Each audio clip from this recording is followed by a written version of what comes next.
আসসালামু আলাইকুম।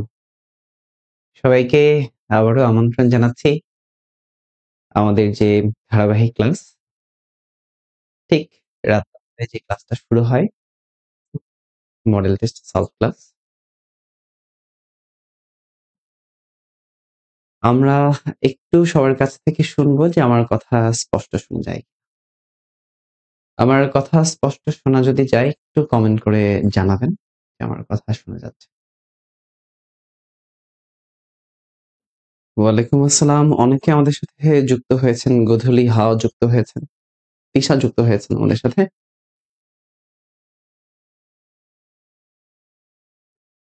সালমা যুক্ত হয়েছেন। তিনি বলছেন ক্লিয়ার। আচ্ছা। জয়া রায় যুক্ত হয়েছেন। শ্রুতি বলছেন ওয়াল ক্লিয়ার। একটু ক্লাসটা শেয়ার করে দেবেন প্লিজ। আচ্ছা। আরশি যুক্ত আছেন আমাদের সাথে। মনিরা আছেন আমাদের সাথে। আমি দেখছি আপনাদের অনেকের। আচ্ছা, আমিও যুক্ত হয়েছি। ভাইয়া বলছেন একজন। আমি একটু অপেক্ষা করি সবার জন্য।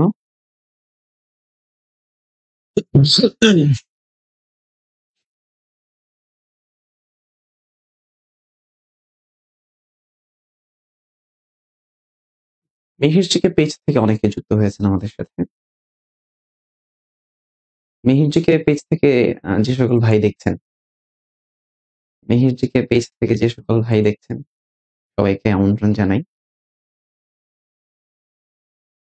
আচ্ছা, আমাদের আজকের যে ক্লাসটা আমরা বলছিলাম যে জিকে ট্যালেন্ট হান্ট যে বইটা আছে।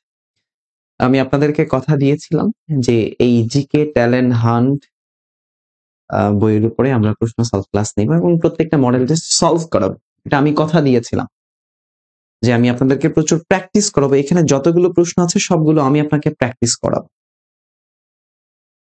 প্রায় 52টা মডেল টেস্ট আছে, স্মার্ট মডেল টেস্ট যেটাকে বলছি।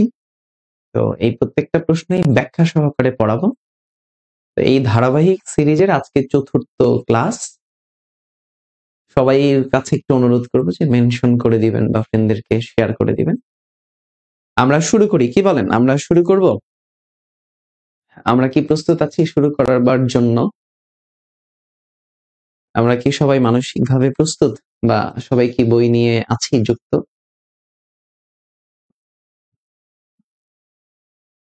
আমরা শুরু করি, কি বলেন?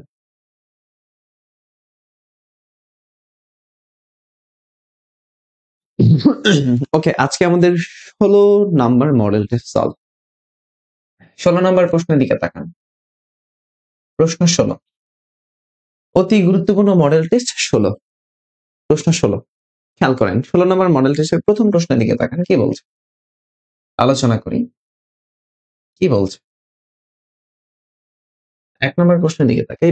গ্রামীণ ব্যাংকের সূচনার পর্বে জোবরা গ্রাম কখন ক্ষুদ্র ঋণ গ্রহীতা নারীর নাম কি? আচ্ছা, আমরা বলেছিলাম যে এই যে গ্রামীণ ব্যাংক, এই গ্রামীণ ব্যাংককে প্রতিষ্ঠা করেছিলেন ডক্টর মোহাম্মদ ইউনূস। গ্রামীণ ব্যাংক, তো ডক্টর মোহাম্মদ ইউনূস গ্রামীণ ব্যাংক প্রতিষ্ঠা করেন চট্টগ্রামে। চট্টগ্রামের যে গ্রামটাতে প্রতিষ্ঠা হলো তার নাম হচ্ছে জোবরা গ্রাম। জোবরা গ্রাম। তো এই গ্রামীণ ব্যাংকের জন্যই কিন্তু ডক্টর মোহাম্মদ ইউনূস 2006 সালে নোবেল পুরস্কার পান শান্তিতে। গ্রামীণ ব্যাংক এবং এই ডক্টর মোহাম্মদ ইউনূস যৌথভাবে শান্তিতে নোবেল পুরস্কার লাভ করেছিলেন 2006 সালে। তো বর্তমানে মাননীয় উপদেষ্টা। তো তিনি যখন এই গ্রামীণ ব্যাংকটা শুরু করেন তখন তার কাছ থেকে, এই ব্যাংক থেকে প্রথম ঋণ নেয় যে নারীটা, তার নাম হচ্ছে সুফিয়া বেগম। যে নারীটা ঋণ নিয়েছিলেন তার নাম হচ্ছে সুফিয়া বেগম। তো এই বছরে ডক্টর মোহাম্মদ ইউনূস অনেক আলোচিত, আগেও আলোচিত ছিলেন। এই বছরে প্যারিস অলিম্পিকে ডক্টর মোহাম্মদ ইউনূস ছিলেন। আচ্ছা, তো ডক্টর মোহাম্মদ ইউনূস তার যে আত্মজীবনীমূলক গ্রন্থ সেটার নাম হচ্ছে দারিদ্র্যহীন বিশ্বের অভিমুখে। দারিদ্র্যহীন বিশ্বের অভিমুখে। এছাড়া তিনি থ্রি থ্রি জিরোস যেই থিওরি আছে, শূন্য বেকারত্ব, শূন্য কার্বন নিঃসরণ, হ্যাঁ, যে এই যে 3 জিরো যে থিওরিটা আছে, 3 জিরোস তত্ত্ব, এই তত্ত্বের প্রবক্তা তিনি। আচ্ছা, এই যে 3 জিরোস আছে, এই 3 জিরোস নিয়ে তিনি একটা গ্রন্থ লিখেছেন। সেই গ্রন্থের নাম হচ্ছে এ ওয়ার্ল্ড অফ 3 জিরোস। আমরা দেখি যে গ্রামীণ ব্যাংকের আদলে বা এই নীতি গ্রহণ করে পৃথিবীর আরেকটা দেশ নাম হচ্ছে মালয়েশিয়া, তাদের ঋণ কার্যক্রম শুরু করেছে, এবং আরেকটা দেশ তার নাম হচ্ছে জাপান, তারাও ঋণ কার্যক্রম শুরু করেছে। তাহলে 1 নম্বর প্রশ্ন গ্রামীণ ব্যাংক নিয়ে এসছে। তাহলে আমাকে একটু প্রশ্নে কমেন্টে জানাবেন যে গ্রামীণ ব্যাংক কবে আনুষ্ঠানিকভাবে যাত্রা শুরু করে। গ্রামীণ ব্যাংক কবে আনুষ্ঠানিকভাবে তার যাত্রা শুরু করে এটা একটু কমেন্ট করে জানাবেন। গ্রামীণ ব্যাংক কবে আনুষ্ঠানিকভাবে তার যাত্রা শুরু করে এটা একটু কমেন্ট করে জানাবেন। গ্রামীণ ব্যাংক কবে আনুষ্ঠানিকভাবে যাত্রা শুরু করে? গ্রামীণ ব্যাংকের আনুষ্ঠানিক যাত্রা কবে শুরু হয়? আচ্ছা, এরপরে আসেন, এরপরের প্রশ্ন 2 নম্বর, বিটকয়েন যে দেশের অফিসিয়াল মুদ্রা। বিটকয়েন এটা একটা ক্রিপ্টোকারেন্সি, ইন্টারনেটের মাধ্যমে যেই লেনদেনটা হয়, মানে যে কারেন্সির মাধ্যমে, সেটাকে আমরা বিটকয়েন বলছি।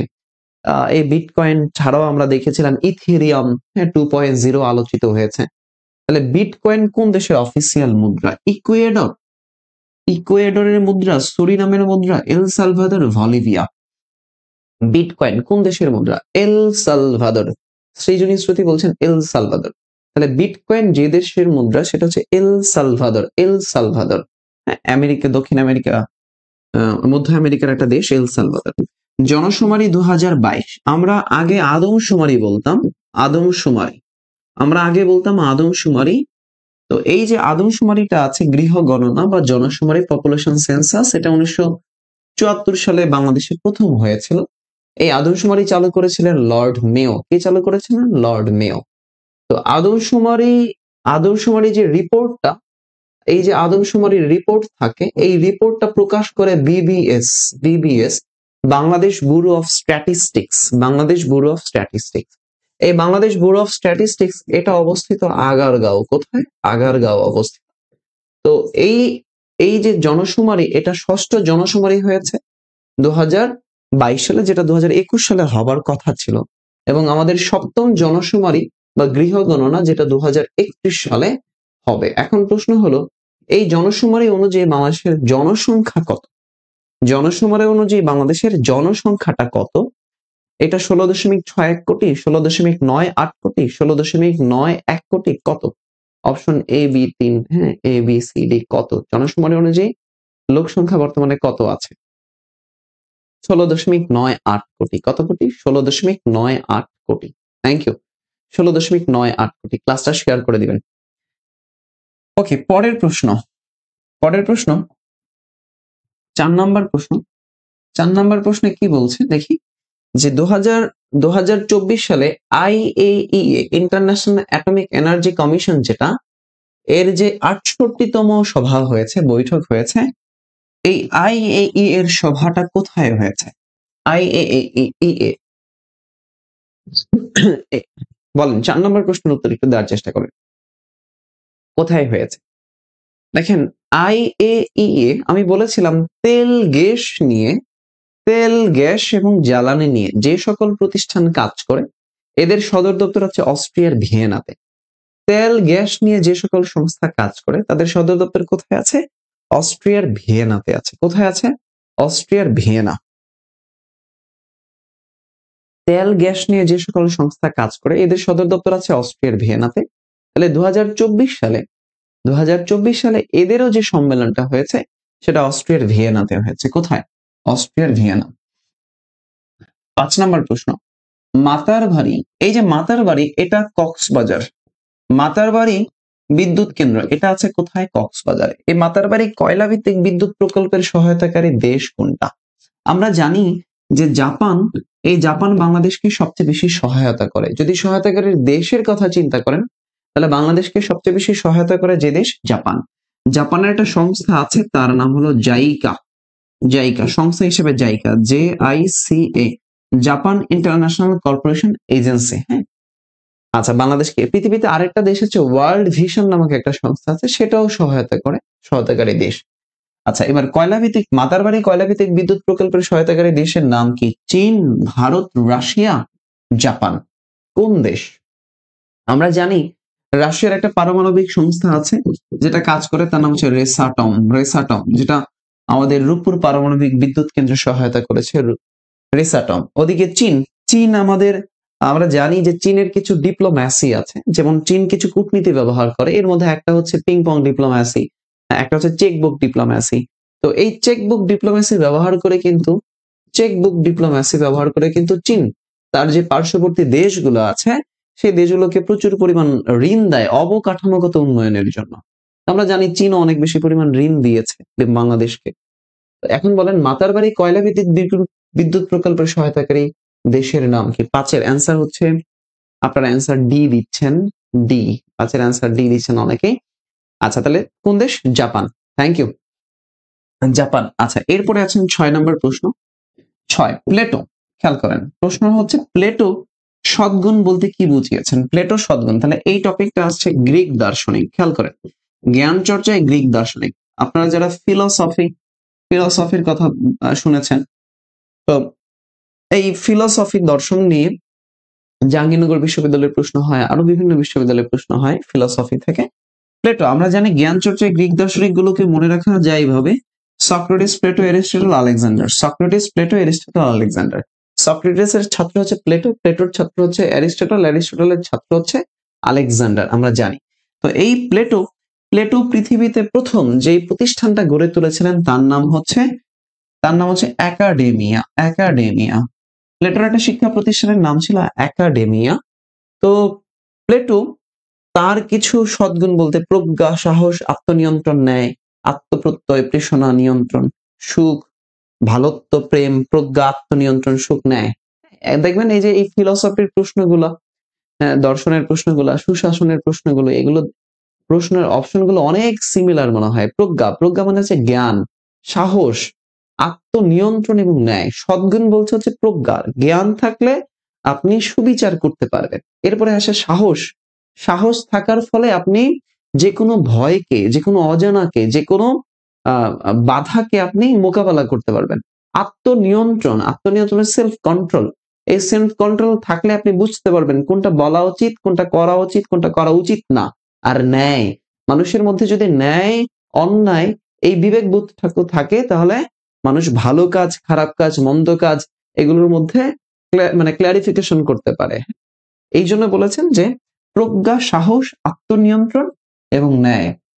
এবং আমাকে যদি প্রশ্ন করেন, যে আমাকে কে যেন প্রশ্ন করছিলেন আজকেই, যে স্যার এই যে বাংলাদেশের যে অবস্থা বর্তমানে, বাংলাদেশ আসলে কিভাবে আরো ভালো জায়গায় যেতে পারে, তো একটাই, এই প্লেটোর এই উক্তি থেকে বলতে পারি, বাংলাদেশ ভালো একটা জায়গায় যেতে পারবে যদি তার লিডারশিপ কোয়ালিটিটা ভালো হয়। বাংলাদেশের এখন বর্তমানে যদি ভালো একটা লিডার থাকে এবং এই লিডারের কিছু সাবঅর্ডিনেট ভালো থাকে, তাহলে সে ভালো কাজ করতে পারবে। আমি আজকে ক্লাসে এগুলো উদাহরণ দিয়ে বোঝাবো কিভাবে। আচ্ছা, 7 নম্বর প্রশ্নের দিকে তাকান। ভারতের প্রথম মুসলিম অভিযান পরিচালনা করেন। আজকে বিকেল 4টা থেকে ঠিক সন্ধ্যা 7টা পর্যন্ত যারা আমার ম্যারাথন ক্লাস করেছিলেন তারা এই প্রশ্ন উত্তর দিতে পারবেন। ভারতে প্রথম মুসলিম অভিযান পরিচালনা করেন কে? খেয়াল করেন, আমরা 712 খ্রিস্টাব্দে সিন্ধু বিজয়ের কথা বলেছিলাম, মনে আছে? তো সেই সিন্ধু বিজয় করেছিলেন কে? মোহাম্মদ বিন কাসিম। তিনি সিন্ধু রাজা সিন্ধু যে রাজা, এই দাহিরকে তিনি পরাজিত করেছিলেন এবং ভারতবর্ষে প্রথম মুসলিম শাসনের সূচনা করেন 712 খ্রিস্টাব্দে। এই মোহাম্মদ বিন কাসিম ছিলেন হাজ্জাজ বিন ইউসুফের জামাতা। তাহলে অ্যান্সার হবে মোহাম্মদ বিন কাসিম। মোহাম্মদ ঘুরি কিভাবে জড়িত? 1192 খ্রিস্টাব্দে মোহাম্মদ ঘুরি তরাইনের দ্বিতীয় যুদ্ধ করে জয়লাভ করেছিলেন।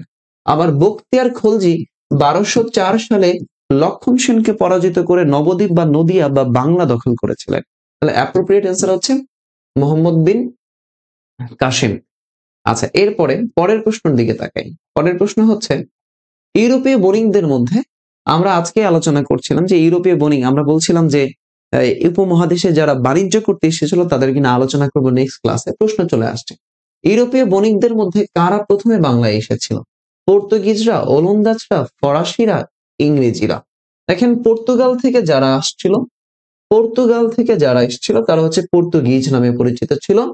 এই পর্তুগিজ, তাহলে এই পর্তুগিজরা ফিরিঙ্গা নামে পরিচিত ছিল। ডাচ, নেদারল্যান্ড থেকে যারা আসছিল তারা ওলন্দাজ, ফ্রান্স থেকে যারা আসছিল তারা ফরাসি, আর ব্রিটিশরা, ইংরেজরা। তাহলে প্রথম কারা এসেছিল? প্রথম ইউরোপীয় বণিকদের মধ্যে প্রথম কারা এসেছিল? পর্তুগিজরা। কিন্তু আসার কথা ছিল প্রথমে কাদের? এদের আসার কথা ছিল সবার পরে পর্তুগিজরা, কিন্তু এরা সবার আগে চলে আসছে না।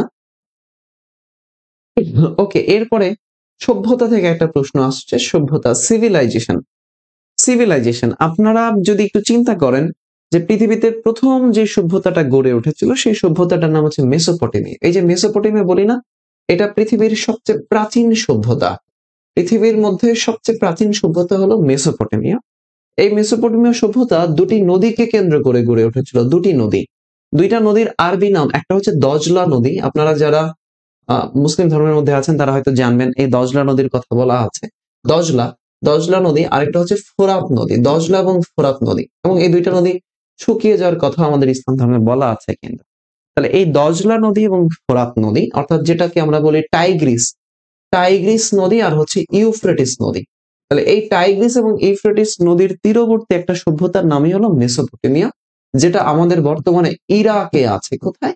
ইরাকে। ইরাক, সিরিয়া এই অঞ্চলটাতে ছিল। তাহলে ইরাকের পূর্ব নাম এই জন্যই আমরা বলি মেসোপটেমিয়া। আচ্ছা, এরপরে আসি গ্রিক। আমরা জানি যে প্রাচীন গ্রিসে যে সভ্যতাটা গড়ে উঠেছিল সেটা হচ্ছে গ্রিক সভ্যতা। কোন নদীকে কেন্দ্র করে গড়ে ওঠেনি যে সভ্যতা, তার নাম হচ্ছে গ্রিক সভ্যতা। অপরদিকে দেখেন রোমান সভ্যতা গড়ে উঠেছিল রোমে। সিন্ধু সভ্যতা, এই সিন্ধু সভ্যতার আবিষ্কার, এটার গুরুত্বপূর্ণ, সিন্ধু নদীর তীরে গড়ে উঠেছিল। এর সবচেয়ে গুরুত্বপূর্ণ আবিষ্কারই একটা হচ্ছে যে আমরা হরপ্পা নগরী দেখি, মাহেঞ্জোদারো নগরী দেখি, এবং এই সিন্ধু সভ্যতার মধ্যে আমরা দেখতে পাই যে তাদের পয় নিষ্কাশন ব্যবস্থা অনেক ভালো ছিল। তাদের যে নগর অঞ্চল পরিকল্পনা অনেক ভালো ছিল, এবং এই সিন্ধু সভ্যতার মাহেঞ্জোদারো এবং হরপ্পা নগরী যেটা আছে, এটার এটার এটাকে কেন্দ্র করেই কিন্তু এই যে বাহুবালী মুভি, তারপরে হচ্ছে মাহেঞ্জোদারো একটা মুভি আছে, এই মুভিগুলো বানানো হয়েছে। কেন এই মুভিতে এরকম বিভিন্ন প্রাসাদ দেখা হয়? কারণ হলো এই সভ্যতার সবচেয়ে গুরুত্বপূর্ণ জিনিসই ছিল নগর অঞ্চল পরিকল্পনাটা। এখন প্রশ্ন চেয়েছে সেচ নির্ভর। আমরা জানি মেসোপটেমীয় সভ্যতার 4টা পর্যায় ছিল। কয়টা পর্যায়? 4টা পর্যায়। একটা হচ্ছে সুমেরীয়, অ্যাসিরীয়, ব্যাবিলনীয়, ক্যালেডীয় সভ্যতা। তো এই মেসোপটেমীয় সভ্যতার সময়টাতে এই সেচ ব্যবস্থা, তাদের যে 4টা পর্যায় ছিল, সেই 4টা পর্যায়ের সেচ ব্যবস্থার মধ্যে কৃষিকাজের উন্নয়ন ঘটে ছিল। তার মানে অ্যান্সার হচ্ছে এই মেসোপটেমীয় সভ্যতা। এই সভ্যতাগুলো একটু ভালো করে পড়তে হবে। আপনারা যারা জাহাঙ্গীরনগর ইউনিভার্সিটিতে পরীক্ষা দিবেন তাদের জন্য গুরুত্বপূর্ণ। আচ্ছা, কোন দ্বীপটি পলিনেশিয়ার অন্তর্গত? এটা এসেছে ওশেনিয়া মহাদেশ থেকে। ওশেনিয়া মহাদেশ। দেখেন ওশেনিয়া মহাদেশের দেশ হচ্ছে 14টা। কয়টা দেশ? 14টা। এই 14টা দেশকে আমরা কয়েকটা ভাগে ভাগ করতে পারি। এর মধ্যে একটা হচ্ছে পলিনেশিয়া অঞ্চল। পলিনেশিয়া, এই যে পলিনেশিয়া, এই পলিনেশিয়া অঞ্চলের দেশ কয়টা? এটা একটু আপনাকে আমাকে বলেন তো। পলিনেশিয়া অঞ্চলের দেশ কয়টা? একটু আমাকে বলেন যে পলিনেশিয়া অঞ্চলের দেশ কয়টা? পলিনেশিয়া অঞ্চলের দেশ কয়টা? পলিনেশিয়া অঞ্চলের দেশ হচ্ছে 3টা। কয়টা? 3টা। পলিনেশিয়া অঞ্চলের দেশ হচ্ছে 3টা। এটাকে আপনি মনে রাখতে পারেন টিটিএস দিয়ে, Tonga, Tuvalu, Samoa. Tonga, Tuvalu, Samoa. Tonga, Tuvalu, Samoa. তাহলে দেখেন পালাও পলিনেশিয়ার অন্তর্গত না, কিরিবাতি পলিনেশিয়ার অন্তর্গত না, নাউরু পলিনেশিয়ার অন্তর্গত না। তাহলে TTS, Tonga, Tuvalu, Samoa. Tonga, Tuvalu, Samoa. তাহলে এই যে টোঙ্গা, টুভালু, সামোয়া, এস থেকে সামোয়া, তাহলে দেখেন সামোয়া আছে অন্তর্গত। প্রশ্ন হতে পারে নিচের কোনটি পলিনেশিয়ার অন্তর্গত নয়? নিচের কোনটি পলিনেশিয়ার অন্তর্গত নয়? এভাবে প্রশ্ন হতে পারে। আমাকে বলেন 1 থেকে 10 পর্যন্ত ক্লিয়ার কিনা? 1 থেকে 10 পর্যন্ত ক্লিয়ার কিনা? 1 থেকে 10 পর্যন্ত ক্লিয়ার কিনা?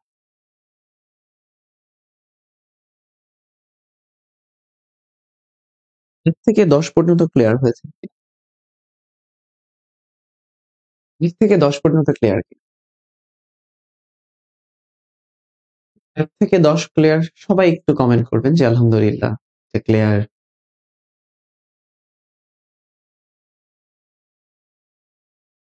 ক্লিয়ার? 1 থেকে 10 ক্লিয়ার? জি brother, clear. Thank you. Thank you. আচ্ছা, আমরা একটু ক্লাসটা শেয়ার করে দিব। আমি আপনাদের কাছে রিকোয়েস্ট করবো যে ক্লাসটা যেন শেয়ার করে দেন আপনারা। সবাই 245 জন মানুষ দেখছেন। 245 জনই তাদের টাইমলাইনে শেয়ার করে দেন। এতটুকু তো পেতেই পারি আপনাদের কাছ থেকে। মানে এইটুকু সম্মান অন্তত দেখাবেন। এই যে আপনাদের জন্য ঠিক সেই বিকেল 4টা থেকে ক্লাস নিচ্ছি। 4টা থেকে 7টা পর্যন্ত পড়িয়েছি। এরপরে মাঝখানে একটু ব্রেক নিয়েছি। আপনাদের কাছ থেকে ব্রেক নিয়েছি কিন্তু অন্য একটা পড়ানো পড়িয়েছি তখন। আবার ঠিক রাত 10টায় শুরু করলাম। আমি এই যে যারা 262 জন মানুষ এখন আছেন, আমি একটু আপনাদের কাছে বলবো যে ভাই 262 জন মানুষ একটু ক্লাসটা শেয়ার করে নিজেদের টাইম। এতটুকু তো করতেই পারেন না? এতটুকু করতে পারেন না? শেয়ার করে দেন। ভালো লাগবে। ভালো লাগবে আমার। আচ্ছা, এরপরে আসেন 11 নম্বর প্রশ্নের দিকে আসেন। কি বলছে? পাকিস্তান শব্দটি সর্বপ্রথম কে তৈরি করেন? পাকিস্তানের জনক আল্লামা ইকবাল, পাকিস্তানের একজন জাতীয় কবি আল্লামা ইকবাল। আচ্ছা, এরপরে আসেন স্টপ জেনোসাইড। এটা গুরুত্বপূর্ণ খুবই প্রশ্ন। স্টপ জেনোসাইড প্রামাণ্য চলচ্চিত্রের মূল বিষয়। প্রামাণ্য চলচ্চিত্র মানে হচ্ছে ডকুমেন্টারি ফিল্ম যেটা, হ্যাঁ।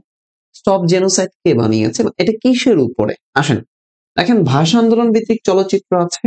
ভাষা আন্দোলন ভিত্তিক চলচ্চিত্র একটা ধরেন চিত্রা নদীর পারে। চিত্রা নদীর পারে। চিত্রা নদীর পারে তানভীর মোকাম্মেলের ভাষা আন্দোলন ভিত্তিক চলচ্চিত্র। আচ্ছা, গণ অভ্যুত্থান 1969 সালে গণ অভ্যুত্থান হয়েছে। এই গণ অভ্যুত্থানের প্রেক্ষাপটে কবিতা আছে। গণ অভ্যুত্থানের প্রেক্ষাপটে কবিতা আছে আসাদের শার্ট। গণ অভ্যুত্থানের উপরে লেখা আছে আসাদের শার্ট, কবিতা লেখা আছে। এরপরে লেখা আছে আখতারুজ্জামান ইলিয়াসের একটা উপন্যাস লেখা আছে।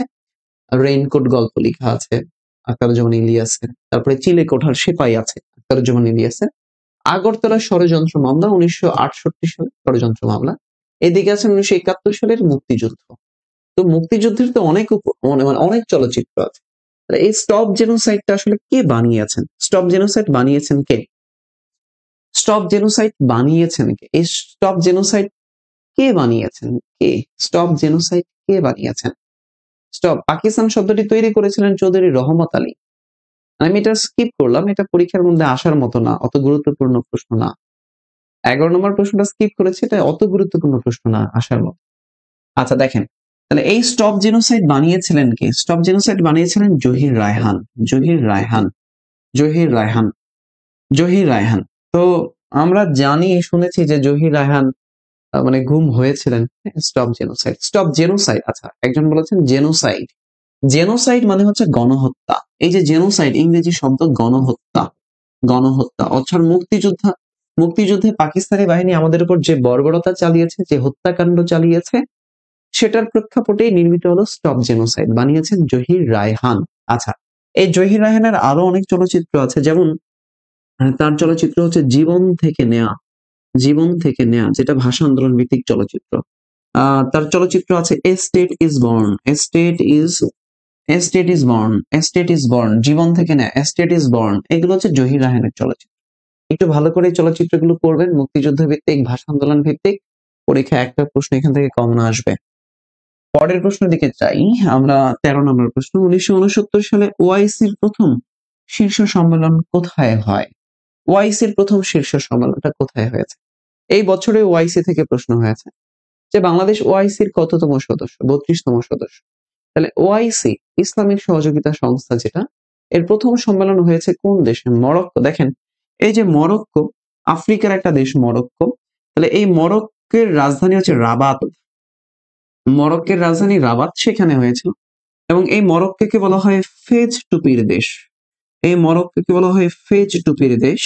এই মরক্কোকে বলা হয় ভাসমান ভাসমান মসজিদের নগরী।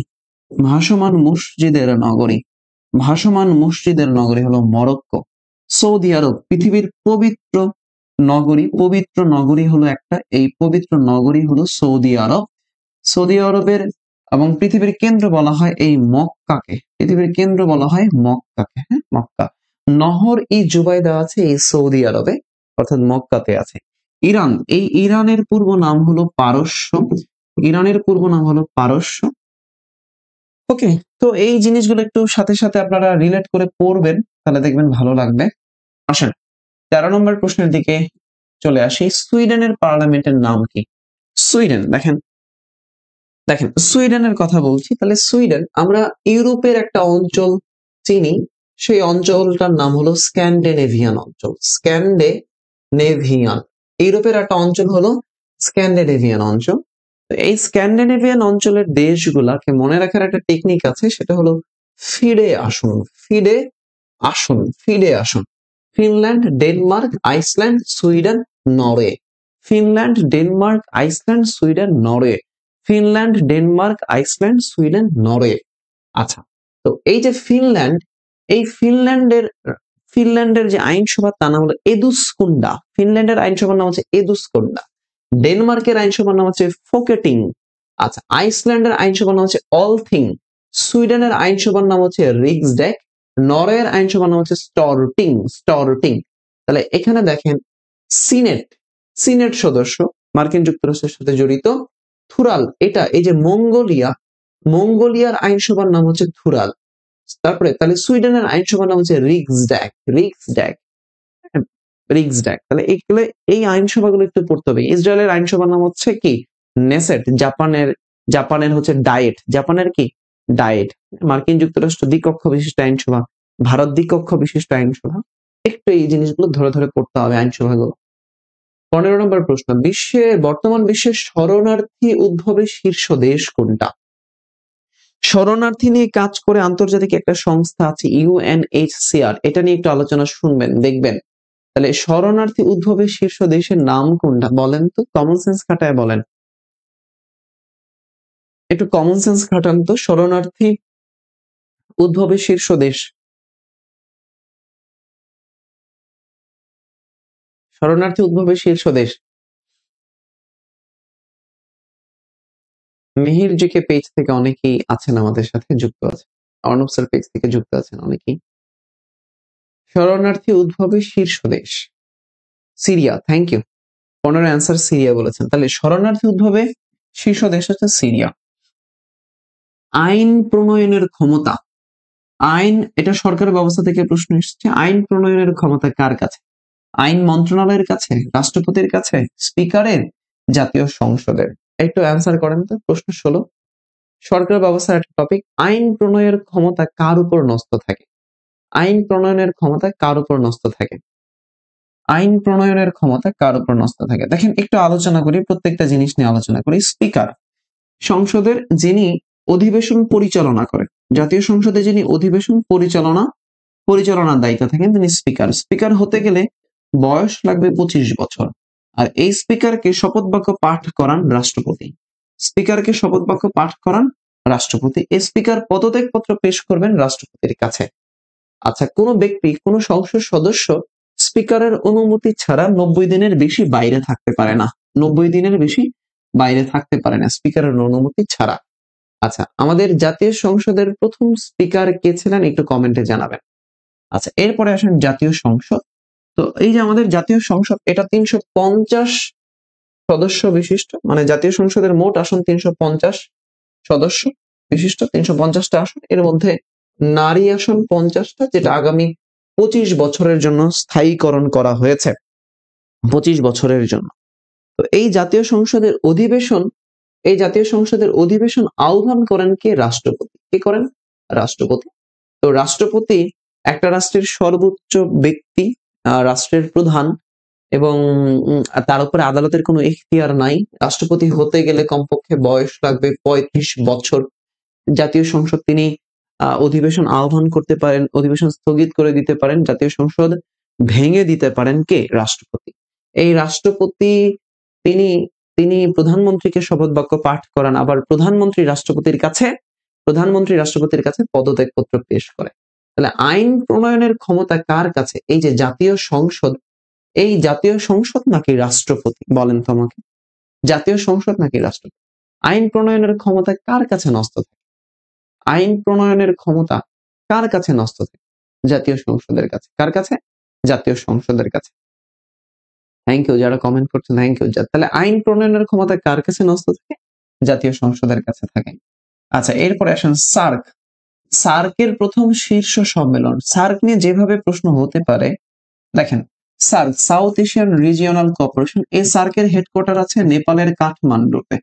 সার্কের সদর দপ্তর আছে নেপালের কাঠমান্ডুতে। সার্ক বন গবেষণা কেন্দ্র এটা আছে ভুটানে। কোথায়? ভুটানে। সার্ক বন গবেষণা কেন্দ্র আছে ভুটানে। সার্ক আবহাওয়া দুর্যোগ কেন্দ্র এটা আছে ভারতে। সার্ক সাংস্কৃতিক কেন্দ্র আছে শ্রীলঙ্কাতে। সার্ক কৃষি তথ্য কেন্দ্র আছে বাংলাদেশে। তাহলে এই সার্ক নিয়ে আপনারা এই জিনিসগুলো একটু ভালো করে দেখবেন। কারণ ভুটানে কেন আছে বন গবেষণা? কারণ ভুটানে বনভূমির পরিমাণ সবচেয়ে বেশি, যে কারণে ভুটানে আছে। তাহলে সার্কের প্রথম শীর্ষ সম্মেলন যেটা, এটা কত সালে হয়েছে? 1985 সালে। 1985 সালে। এবং এই সার্ক গঠনের সাথে কিন্তু জিয়াউর রহমান, স্যার কে গঠন করেছিলেন? জিয়াউর রহমান। 1985 সালে এটা প্রথম সম্মেলন হয়। আচ্ছা, এর পরের প্রশ্ন 18 নম্বর প্রশ্ন, প্রাচীন বাংলার হরিকেল জনপদের অন্তর্ভুক্তি এলাকা। হরিকেল জনপদ, খেয়াল করেন, আসেন তো আমরা রাজশাহী অঞ্চল নিয়ে আলোচনা করেছি। এই যে বরেন্দ্রভূমি, বরেন্দ্রভূমি, এই বরেন্দ্রভূমি বলতে আমরা উত্তরবঙ্গকে, রাজশাহী অঞ্চলকে বোঝাই। দিনাজপুর, আচ্ছা, তারপরে এই যে দিনাজপুর আছে, তাহলে রংপুর, রংপুর, দিনাজপুর, বগুড়া, এই অঞ্চলগুলো, বগুড়া, এই অঞ্চলগুলো পুন্ড্র জনপদের অন্তর্ভুক্ত। কোন জনপদ? পুন্ড্র জনপদের অন্তর্ভুক্ত। আবার দেখেন এই যে চট্টগ্রাম, চট্টগ্রাম, চট্টগ্রাম পার্বত্য চট্টগ্রাম, চট্টগ্রাম পার্বত্য চট্টগ্রাম, সিলেট, সিলেট অঞ্চল, এই অঞ্চলটা হরিকেল জনপদের অন্তর্ভুক্ত ছিল। কোন জনপদ? হরিকেল জনপদের অন্তর্ভুক্ত ছিল। আবার এই যে কুমিল্লা, কুমিল্লা নোয়াখালী অঞ্চল, যেটা কুমিল্লা আর হলো নোয়াখালী, কুমিল্লা আর হলো নোয়াখালী সমতট জনপদের অন্তর্ভুক্ত। সমতট, সমতট। ঢাকা, ফরিদপুর, ময়মনসিংহ, এগুলো ছিল বাংলার সবচেয়ে বৃহত্তম জনপদ, বঙ্গ জনপদ, সে বঙ্গ জনপদের অন্তর্ভুক্ত। আশা করি জনপদ নিয়ে আপনাদের আর কোনো প্রবলেম থাকবে না। আমি এমন ভাবে পড়িয়েছিলাম ম্যারাথন ক্লাসে, আমার মনে হয় না জনপদ নিয়ে আপনাদের সমস্যা আছে। কারণ বাংলার প্রাচীন নগর কর্ণ সুবর্ণের অবস্থান কোথায়? দেখেন কর্ণ সুবর্ণ, এই কর্ণ সুবর্ণ কোথায় আছে? সহজ আনসার, মুর্শিদাবাদ। কর্ণ সুবর্ণের বর্তমান অবস্থান হচ্ছে মুর্শিদাবাদে। 19 নম্বর, পারবেন সবাই। কর্ণ সুবর্ণের বর্তমান অবস্থান হচ্ছে মুর্শিদাবাদ। আচ্ছা, ভূমি মাইন নিষিদ্ধ, ভূমি মাইন নিষিদ্ধের জন্য comprehensive test ban treaty, comprehensive test ban treaty যেটা সিটিবিটি কে আমরা বলি, যেটাতে স্থল মাইন নিষিদ্ধকরণ একটা, এটা হচ্ছে পরমাণু অস্ত্র নিষিদ্ধকরণ, এটা সিটিবিটি। কিয়োটো প্রোটোকল, হ্যাঁ, জাপানের কিয়োটো শহরে হয়েছিল, তো যেটা পরিবেশের সাথে যুক্ত। অটোয়া, অটোয়া, অটোয়া শহরে হয়েছিল। তাহলে এই অটোয়া চুক্তিটা কি?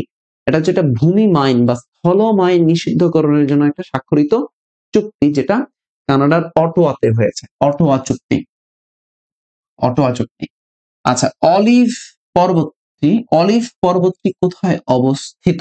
অলিভ পর্বত ইয়েমেন, ইরাক, পাকিস্তান, জেরুজালেম। দেখেন জেরুজালেম, এই জেরুজালেমটা 3 ধর্মের মানুষের জন্য পবিত্র স্থান। 3 ধর্মের মানুষের জন্য পবিত্র স্থান। কেন? কারণ আমরা মুসলমান যারা, তাদের জন্য আল আকসা, আল আকসা মসজিদ আছে এখানে। আচ্ছা, ইহুদিদের জন্য ওয়েলিং ওয়াল, ওয়েলিং, ইহুদের জন্য ওয়েলিং ওয়াল আছে কোথায়? এই জেরুজালেমে। আচ্ছা, এরপরে dome of the rock, dome of the, dome of the rock, dome of the rock যেটা বলি সেখানে আছে। এরপরে আমরা জানি যে বেথেলহাম, যীশু খ্রিস্টের জন্ম যেখানে বেথেলহাম, সে বেথেলহাম আছে এখানে। বেথেলহাম আছে কোথায়? বেথেলহাম আছে এই জেরুজালেম, জেরুজালেম। জেরুজালেম 3 ধর্মের জন্য পবিত্র স্থান। ল্যান্ড অফ লর্ড বা খোদার ভূমি বলা হয় ফিলিস্তিনকে, আর 3 ধর্মের জন্য পবিত্র স্থান হলো জেরুজালেম। ইরাক, ইরাকের বাগদাদ নগরী আছে, বাগদাদ, ইরাকের বাগদাদ নগরী টাইগ্রিস নদীর তীরে অবস্থিত।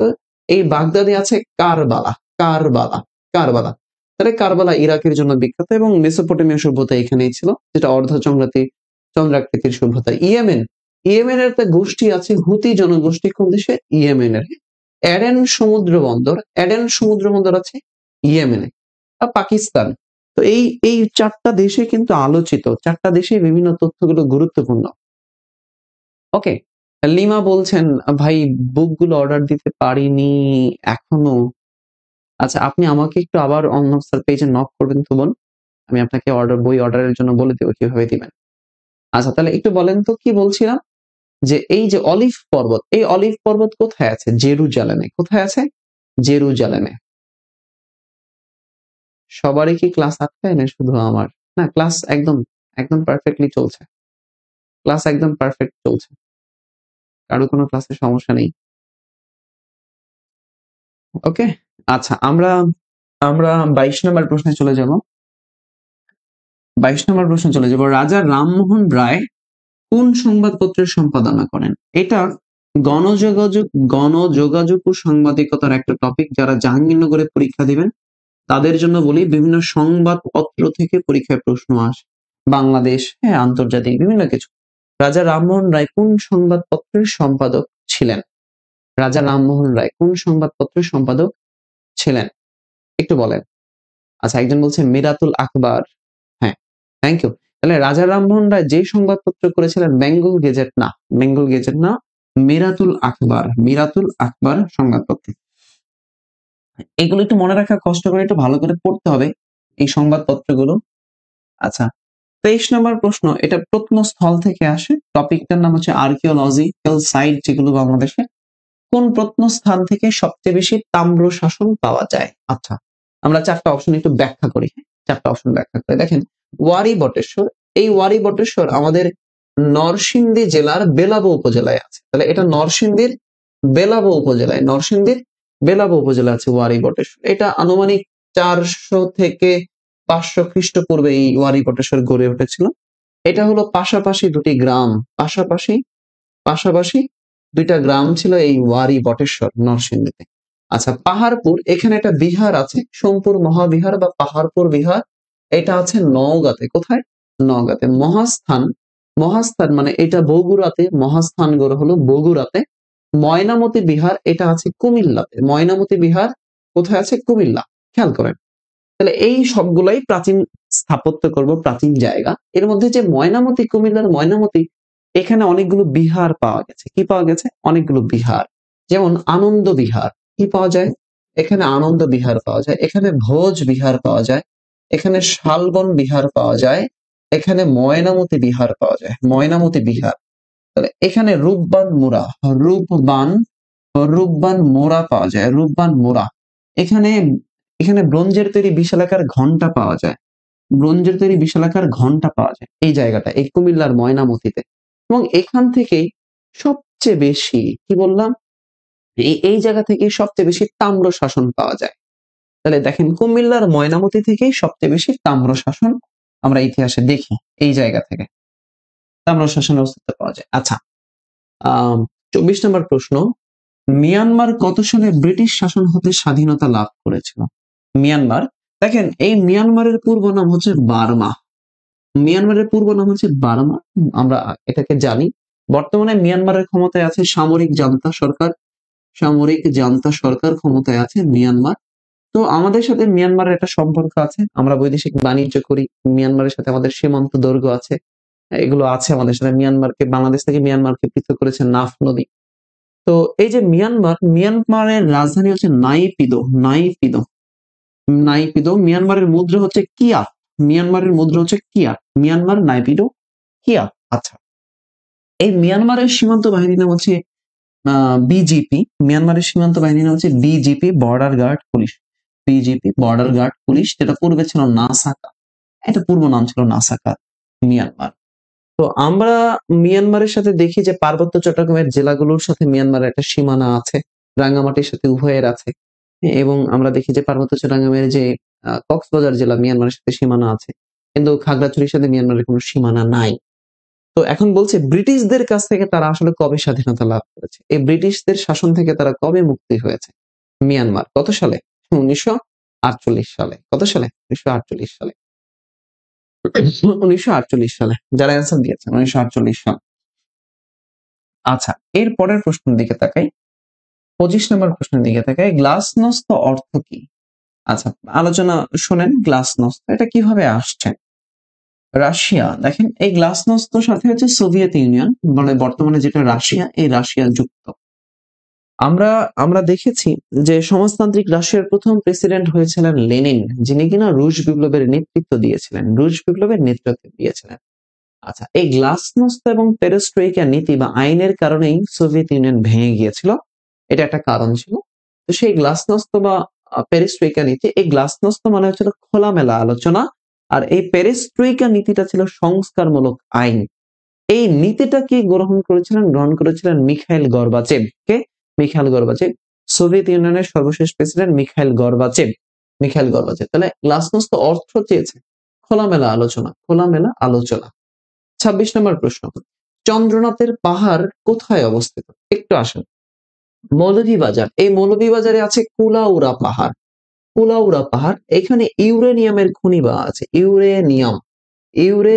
ইউরেনিয়ামের খনি পাওয়া গেছে কোথায়? কুলাউড়া পাহাড়ে। এবং এখানে গন্ধকের সন্ধানও পাওয়া গেছে। গন্ধকের সন্ধানও আমরা শুনেছি, মানে পড়েছি নিউজে, গন্ধকের সন্ধান পাওয়া গেছে মৌলভীবাজারে। বাংলাদেশের সবচেয়ে বেশি চা বাগান আছে, 92টা চা বাগান আছে এই মৌলভীবাজারে। চায়ের জেলা বলে আমরা সিলেট, এখানে অনেক বেশি পরিমাণ চা বাগান আছে মৌলভীবাজারে। আচ্ছা, এরপরে দেখেন খাগড়াছড়ি। খাগড়াছড়ি পার্বত্য চট্টগ্রামের একটা জেলা।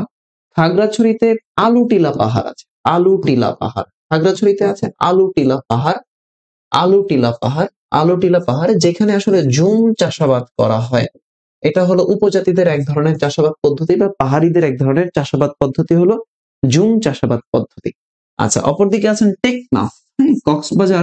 কক্সবাজারের মানে জেলা, অর্থাৎ বাংলাদেশের সর্বদক্ষিণের একটা থানার নাম হলো টেকনাফ থানা।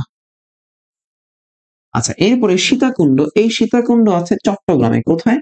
চট্টগ্রামে। কোথায় আছে? চট্টগ্রাম। সীতাকুণ্ড চট্টগ্রাম।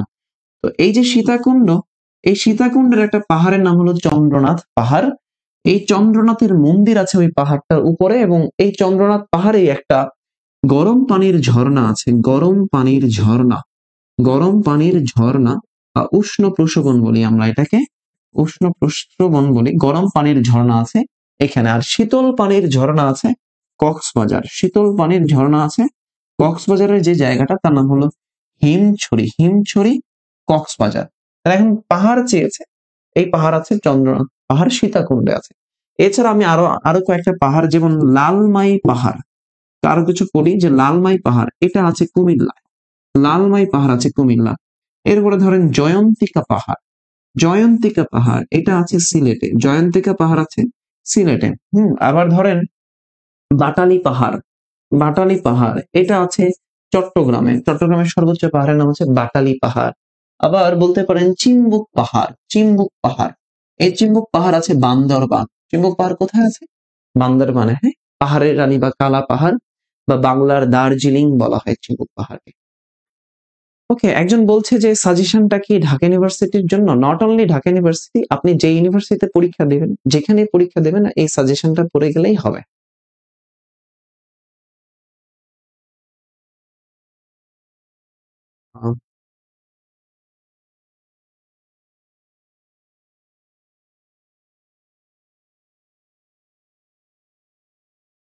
আমাকে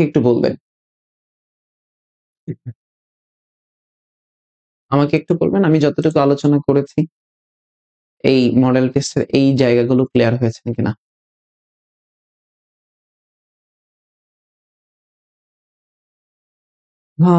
এক্সাম ব্যাচে যাব কিভাবে?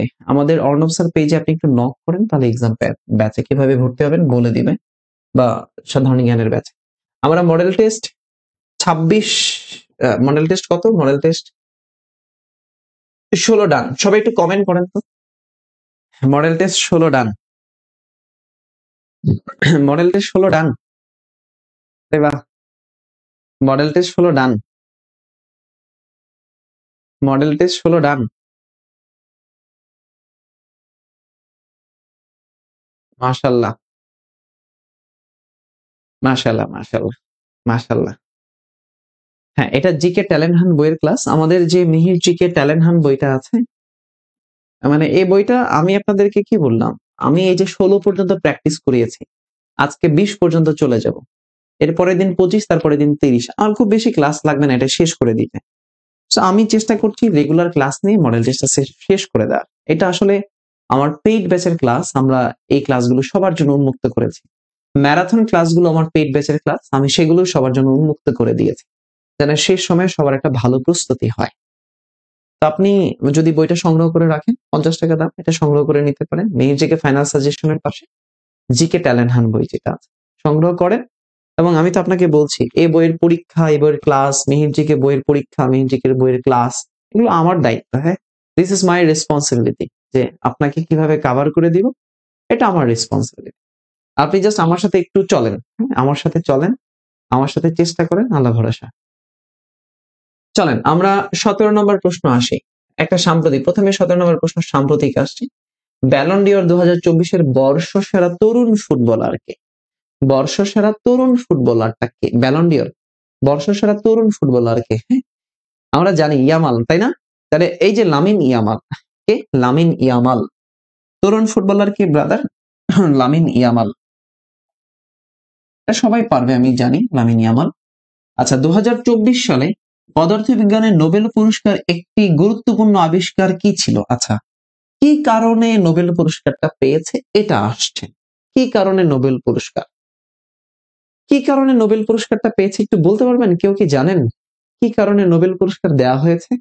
কৃত্রিম নিউরাল নেটওয়ার্ক উন্নয়নের জন্য।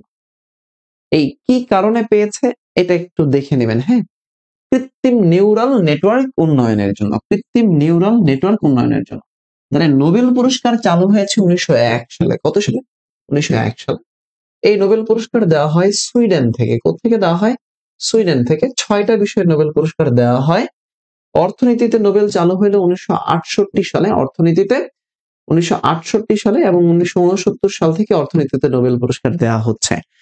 তো নোবেল পুরস্কার, নোবেল পুরস্কার সর্বপ্রথম পদার্থবিজ্ঞানে পেয়েছিলেন কে একটু বলেন তো, কমেন্টে জানাতে পারবেন যে সর্বপ্রথম নোবেল পুরস্কার পদার্থবিজ্ঞানে কে পেয়েছিলেন? সর্বপ্রথম নোবেল পুরস্কার পদার্থবিজ্ঞানে পেয়েছিলেন মাদাম কুরি বা ম্যারি কুরি পেয়েছিলেন পদার্থবিজ্ঞান এবং রসায়নে। 2বার নোবেল পুরস্কার পেয়েছিলেন তিনি কিন্তু। ওকে, তারপরের প্রশ্ন, 3 নম্বর প্রশ্ন। বৈষম্য বিরোধী ছাত্র আন্দোলনের ফলে শেখ হাসিনার 15.5 বছরের অবসান ঘটে কবে? আচ্ছা, আপনারাই বলেন কবে ঘটে, অবসান কবে ঘটে? আপনারাই কবে বলেন, কবে ঘটে? অ্যান্সার করেন, 3 অ্যান্সার করেন। 5 আগস্ট না, যেটাকে আমরা 36 জুলাই বলি। আচ্ছা, অন্তর্বর্তীকালীন সরকারের পররাষ্ট্র মন্ত্রণালয়ের উপদেষ্টা কে? আমরা অন্তর্বর্তী সরকারের যে দপ্তর বন্টন হয়েছে সেই দপ্তর বন্টনের মধ্যে কে কোন দপ্তর পেয়েছে এটা একটু ভালো করে পড়বো, এই জায়গাগুলো একটু দেখবো। হ্যাঁ, আচ্ছা বলেন, পররাষ্ট্র দপ্তরের প্রধান কে হয়েছিলেন? তৌহিদ হোসাইন। কে হয়েছেন? তৌহিদ হোসাইন। পররাষ্ট্র মন্ত্রণালয়ের দপ্তর হয়েছেন কে? তৌহিদ হোসাইন। আচ্ছা, আমি মডেল টেস্ট সলভ করাতে গিয়ে একটা কাজ করার চেষ্টা করছি, সেটা হলো বেসিক কিছু কিছু বলে দেওয়ার চেষ্টা করছি যেন আপনার এই জিনিসগুলো আর একবার টাচ হয়ে যায়। যেই প্রশ্নটাই আসে সেটার কিন্তু একটা বেসিক বলে দেওয়ার চেষ্টা করছি যেন আপনি ওটা আবার টাচ করতে পারেন, ওই জায়গাটা আবার একটা ধাক্কা লাগে যে ওটা পড়েছি বা পড়তে হবে, না পড়লে পড়তে হবে। এটা আমি চেষ্টা করছি করে দেওয়ার। থাইল্যান্ডের সর্বকনিষ্ঠ প্রধানমন্ত্রীর নাম কি? এই খেয়াল করেছেন মহিলাটাকে, দেখেছেন? কিউট আছে কিন্তু না? আচ্ছা, থাইল্যান্ডের সর্বকনিষ্ঠ বর্তমানে যে প্রধানমন্ত্রী আছেন তার নাম হচ্ছে পেতংতান সিনাওয়াত্রা। পেতংতান সিনাওয়াত্রা। আচ্ছা, এই যে থাইল্যান্ডের রাজধানী হচ্ছে ব্যাংকক। ব্যাংকক। থাইল্যান্ডের মুদ্রা হচ্ছে বাথ। থাইল্যান্ডের মুদ্রা কি? বাথ। থাইল্যান্ডকে বলা হয় ফ্রি ল্যান্ড। কি বলা হয়? Free land. ফ্রি ল্যান্ড বা মুক্ত ভূমি। মুক্ত ভূমি। মুক্ত ভূমি বা এই থাইল্যান্ডকে বলা হয় চির স্বাধীন দেশ। কি বলা হয়? এই থাইল্যান্ডকে বলা হয় চির স্বাধীন দেশ। চির স্বাধীন দেশ। কখনো কোনো দেশের উপনিবেশ ছিল না। কখনো কোনো দেশের উপনিবেশ ছিল না বা কোনো দেশের কলোনি ছিল না। যে দেশ, তার নাম কি? থাইল্যান্ড। আচ্ছা, এই থাইল্যান্ড, সাদা হাতের দেশ বলা হয়, শ্বেতহস্তির দেশ বলা হয় থাইল্যান্ডকে। সুন্দর দেশ, খুবই সুন্দর দেশ, আমার পছন্দের একটা জায়গা থাইল্যান্ড। ওকে, আসুন এরপরে একজন প্রশ্ন করছে ম্যারাথন ক্লাস কি হবে? অলরেডি 4টা থেকে 7টা পর্যন্ত ম্যারাথন ক্লাস হয়েছে রে ভাই, তুমি কোথায় ছিলা? মেসোপটেমিয়া এলাকার বেশিরভাগ বর্তমানে কোন দেশে? দেখেন একটু আগে আমরা আলোচনা করছিলাম যে এই যে মেসোপটেমিয়া সভ্যতা, সভ্যতা থেকে এসেছে। মেসোপটেমিয়া সভ্যতা সিরিয়াতেও ছিল, কিছু অংশ ইরাকে পড়েছিল। তাহলে এই মেসোপটেমিয়ার এখন বর্তমানে যেটা, সেটা সর্বাধিক অংশ কোথায় আছে? সর্বাধিক অংশ কোথায় আছে? ইরাকে আছে। মেসোপটেমিয়ার সর্বাধিক অংশ কোথায় আছে? ইরাকে আছে। আচ্ছা, স্থল বেষ্টিত দেশ কোনটা? হ্যাঁ, ল্যান্ড লক কান্ট্রি কোনটা? ল্যান্ড লক কান্ট্রি, স্থল বেষ্টিত দেশ কোনটা? স্থল বেষ্টিত দেশ কোনটা? Thailand, Cambodia, Laos, Vietnam. Answer করেন তো, স্থল বেষ্টিত দেশ কোনটা? 7 নাম্বার প্রশ্ন, প্রশ্ন নাম্বার 7। স্থল বেষ্টিত দেশ কোনটা? স্থল বেষ্টিত দেশ কোনটা? স্থল বেষ্টিত দেশ কোনটা? স্থল বেষ্টিত, লাওস। দেখেন এই লাওসের রাজধানী হচ্ছে ভিয়েন্তিয়ান। ভিয়েনতিয়ান। লাওসের রাজধানী হচ্ছে ভিয়েনতিয়ান। লাওসের রাজধানী হচ্ছে ভিয়েনতিয়ান, মুদ্রা হচ্ছে কিপ। লাওসের রাজধানী হচ্ছে ভিয়েনতিয়ান, মুদ্রা হচ্ছে কিপ। কম্বোডিয়া, এই কম্বোডিয়ার রাজধানী হচ্ছে নমপেন। নমপেন মুদ্রা হচ্ছে riel. Riel. Thailand Bangkok baht. Vietnam Hanoi মুদ্রা হচ্ছে ডং। হ্যাঁ। আচ্ছা, এই ভিয়েতনামকে বলা হয় দ্য টাইগার অফ বাইসাইকেলের দেশ। থাইল্যান্ডকে বলা হয় সাদা হাতের দেশ। কম্বোডিয়াতে পৃথিবীর বৃহত্তম যে মন্দির আছে, আঙ্কর ভাট মন্দির আছে কম্বোডিয়াতে। লাওস হচ্ছে ইন্দোচীন বলয়ের দেশ, ইন্দোচীন বলয়ের দেশ ইন্দোচীন বলয়ের দেশ হচ্ছে লাওস। তাহলে স্থলবেষ্টিত দেশ হচ্ছে লাওস। আচ্ছা, 8 নম্বর প্রশ্ন, প্রাচীন বাংলার কোন অঞ্চলটি পূর্বাংশে অবস্থিত ছিল? পূর্ব দিকে ছিল। খেয়াল করেন, বাংলার পূর্ব দিকের জনপদ কোনটা? পূর্ব দিকের অংশ ছিল। বাংলার কোন অঞ্চলটি পূর্বাংশে ছিল, অর্থাৎ পূর্ব দিকের জনপদ কোনটা? তাহলে পূর্ব দিকের জনপদ কোনটা? এই যে হরিকেল জনপদ, পূর্ব দিকের জনপদ কোনটা? হরিকেল জনপদ কোথায় ছিল? সিটিজি চট্টগ্রাম, পার্বত্য চট্টগ্রাম, হিলটেক্স পার্বত্য চট্টগ্রাম। এরপর হচ্ছে সিলেট, তাহলে চট্টগ্রাম, পার্বত্য চট্টগ্রাম, এগুলো হচ্ছে সিলেট, এগুলো হচ্ছে প্রাচীন পূর্ব দিকের জনপদ ছিল। শহরটা ছিল কুমিল্লা, নোয়াখালী। বরেন্দ্র ছিল রাজশাহী অঞ্চল নিয়ে বরেন্দ্র, তাই না? তাহলে পূর্বাংশ মানে হচ্ছে পূর্ব দিকের জনপদ কোনটা, সেইটাকে চেয়েছে। আচ্ছা, এরপরে মহাকবি কালিদাস যে যুগের কবি, আজকে আপনাদের আলোচনা করেছি, আজকে নাকি গতকালকে ম্যারাথন ক্লাসে আলোচনা করেছিলাম। দেখেন, পাল বংশ, এই পাল বংশ প্রতিষ্ঠা করেছিলেন কে? রাজা গোপাল। পাল বংশ প্রতিষ্ঠা করেছিলেন কে? রাজা গোপাল। কে করেছিলেন? রাজা গোপাল। কবে করেছিলেন? 750 খ্রিস্টপূর্বে। 750 খ্রিস্টাব্দে পাল বংশ প্রতিষ্ঠা করেন। আচ্ছা, এই পাল বংশের সর্বশেষ শাসক বলেছিলাম মদন পাল। কোন পাল? মদন পাল, অথবা বলেছিলাম রামপাল। এরা বাংলায় 400 বছর শাসন করেছিল। এরা দেশীয় শাসক পালরা। এদের পিতৃভূমি ছিল বরেন্দ্র অঞ্চল। সেন বংশ, এই সেনদের সর্বশেষ রাজা বলেছিলাম লক্ষণ সেন। 1204 সালে লক্ষণ সেনকে পরাজিত করলে ইখতিয়ারউদ্দিন মোহাম্মদ বিন বখতিয়ার খলজি এবং নদিয়া দখল করেছিল সেনরা। মৌর্য বংশ, প্রাচীন ভারতের প্রথম বা প্রাচীন বাংলার প্রথম যে রাজবংশ, তার নাম হলো মৌর্য বংশ। প্রতিষ্ঠা করেছিলেন চন্দ্রগুপ্ত মৌর্য। গুপ্ত যুগ, এই গুপ্ত যুগে দাবা খেলা বা চতুরঙ্গ খেলার উৎপত্তি হয়। এই গুপ্ত যুগে সাহিত্যের অনেক বেশি চর্চা হয়। গুপ্ত যুগে সাহিত্যের স্বর্ণযুগ বলা হয়। এই গুপ্ত যুগের একজন কবির নাম হচ্ছে মহাকবি কালিদাস। তিনি মহাকাব্য রচনা করেছিলেন, তার নাম ছিল মেঘদূত রচনা করেছিলেন। আরো আছে যেমন অমর সিং, হ্যাঁ, গুপ্ত যুগের একজন গুরুত্বপূর্ণ ব্যক্তি, অভিধান প্রণেতা, অমর কোষ রচনা করেছিলেন। আরেকজন ব্যক্তি বরা মিহির, তিনি জ্যোতির্বিদ ছিলেন, তিনি লিখেছিলেন বৃহৎ সংহিতা। অ্যান্সার কি হবে? অ্যান্সার হবে কালিদাস মহাকবি, গুপ্ত যুগের কবি। 10 নম্বর প্রশ্ন, আমি একটু দ্রুত বলার চেষ্টা করছি, কারণ এগুলো ম্যারাথন ক্লাস, তো প্রশ্ন সলভ ক্লাস, এগুলো নোট করার সুযোগ নেই। যা পড়েছেন এগুলো রিভিশন করবেন, শুনবেন কান দিয়ে। 10 নম্বর, বিশ্বের সর্বাধিক দ্বীপ রাষ্ট্রের দেশ কোনটা? দ্বীপ রাষ্ট্র, দেখেন ইন্দোনেশিয়ার রাজধানী হচ্ছে নুসান্তারা। এটা ইন্দোনেশিয়ার কোন দ্বীপে আছে? বোর্নিও দ্বীপে। এই নুসান্তারা কোন দ্বীপে আছে? ইন্দোনেশিয়ার বোর্নিও দ্বীপে আছে নুসান্তারা। ইন্দোনেশিয়ার আরো অনেক দ্বীপ আছে, যেমন সুমাত্রা দ্বীপ, তারপরে ইন্দোনেশিয়ার জাভা দ্বীপ, যেমন ইন্দোনেশিয়ার পশ্চিম পাপুয়া, তারপরে ইরিয়ান জায়া, বান্দা আছে। এগুলো, এই যে পশ্চিম পাপুয়া, ইরিয়ান জায়া, বান্দা আছে, এগুলো কিন্তু ইন্দোনেশিয়ার স্বাধীনতাকামী প্রদেশ বা স্বাধীনতাকামী দ্বীপ, এগুলো স্বাধীনতা চায়। তাহলে অধিক দ্বীপবেষ্টিত রাষ্ট্র কোনটা? ইন্দোনেশিয়া। পৃথিবীতে ওশেনিয়া মহাদেশকে আমরা অস্ট্রেলিয়া মহাদেশ নামেও চিনি, অস্ট্রেলিয়া মহাদেশ। আচ্ছা, দেখেন, অস্ট্রেলিয়ার রাজধানী হচ্ছে ক্যানবেরা, ফিলিপাইনের রাজধানী হচ্ছে ম্যানিলা, হ্যাঁ, মালয়েশিয়ার রাজধানী হচ্ছে কুয়ালালামপুর, ইন্দোনেশিয়ার রাজধানী হচ্ছে নুসান্তারা। এই রাজধানীগুলো একটু দেখে নেবেন, মাঝে মাঝে পরীক্ষায় আসে এগুলো। আচ্ছা, 11 নম্বর প্রশ্ন, মোহাম্মদ বিন কাসিম সর্বপ্রথম সিন্ধুর কোন শহরে উপস্থিত হন? আজকে ক্লাস আলোচনা করেছিলাম। 712 খ্রিস্টাব্দে 712 খ্রিস্টাব্দে তিনি সিন্ধুর সর্বপ্রথম যে শহরে উপস্থিত হয়েছিলেন তার নাম হচ্ছে দেবল শহর। কোন শহর? দেবল শহর। কোন শহর?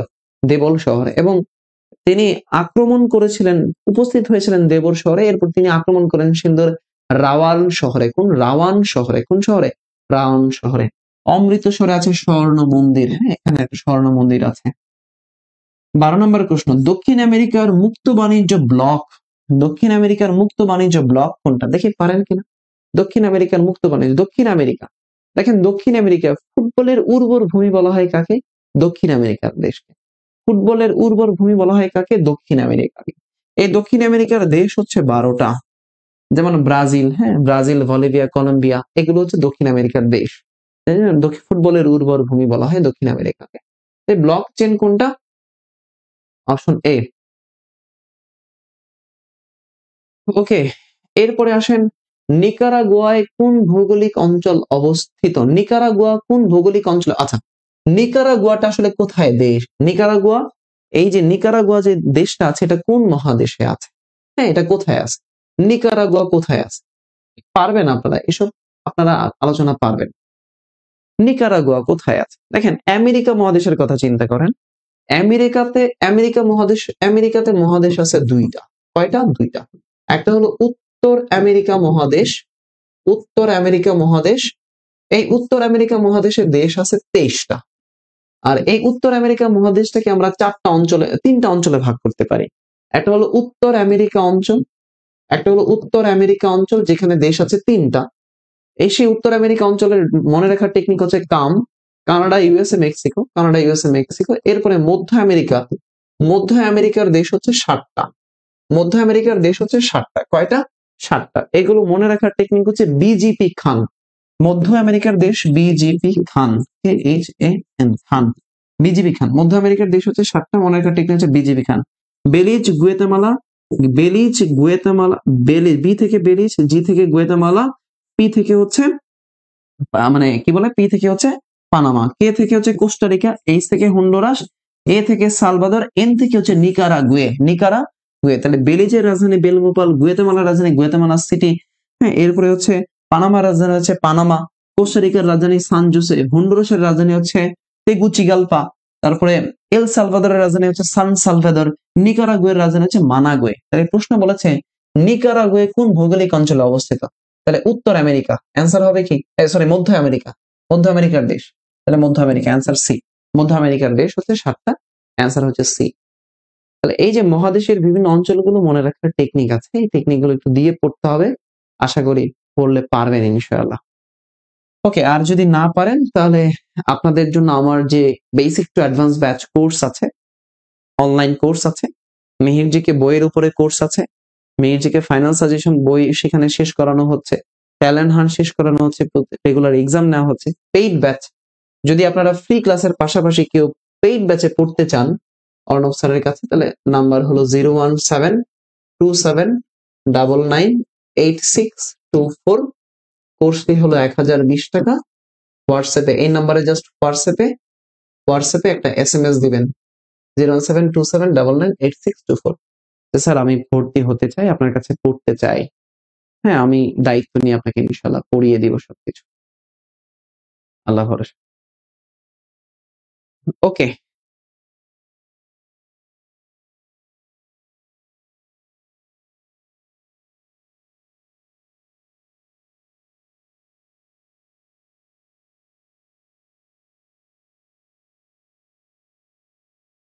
ওকে, আমাকে বলেন আমরা যতটুকু আলোচনা করলাম।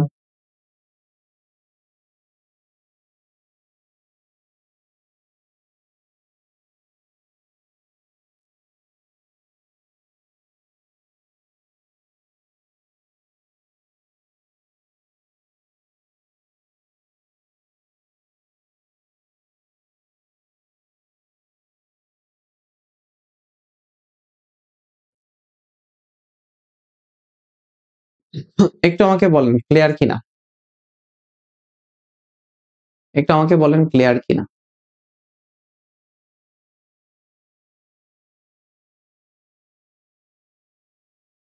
আমি যা যা আলোচনা করেছি ক্লিয়ার?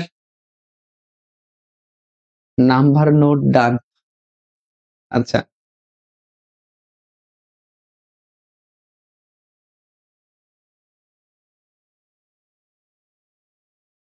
ওকে। তো তারপরে আসি আমরা আলোচনা 14 নম্বর প্রশ্ন। পাকিস্তান আমলে পূর্ব বাংলার প্রথম গভর্নর কে ছিলেন? পূর্ব বাংলার গভর্নর কে ছিলেন? এটা তো পারবেন আশা করি। পাকিস্তান আমলে পূর্ব বাংলার প্রথম গভর্নর কে ছিলেন? প্রথম গভর্নর। ওকে, যারা অ্যান্সার বি বলেছেন ফ্রেডরিক বোর্ন, ঠিক আছে, অ্যান্সার বি ফ্রেডরিক বোর্ন। আচ্ছা, Frederick B, B number answer Frederick Bourne. আচ্ছা, এরপরে আসেন 15 নম্বর প্রশ্নের দিকে আসেন। নিচের কোন দুটি দেশের স্বাধীনতার ঘোষণাপত্র রয়েছে? আমরা জানি মার্কিন যুক্তরাষ্ট্রের স্বাধীনতার ঘোষণাপত্র আছে।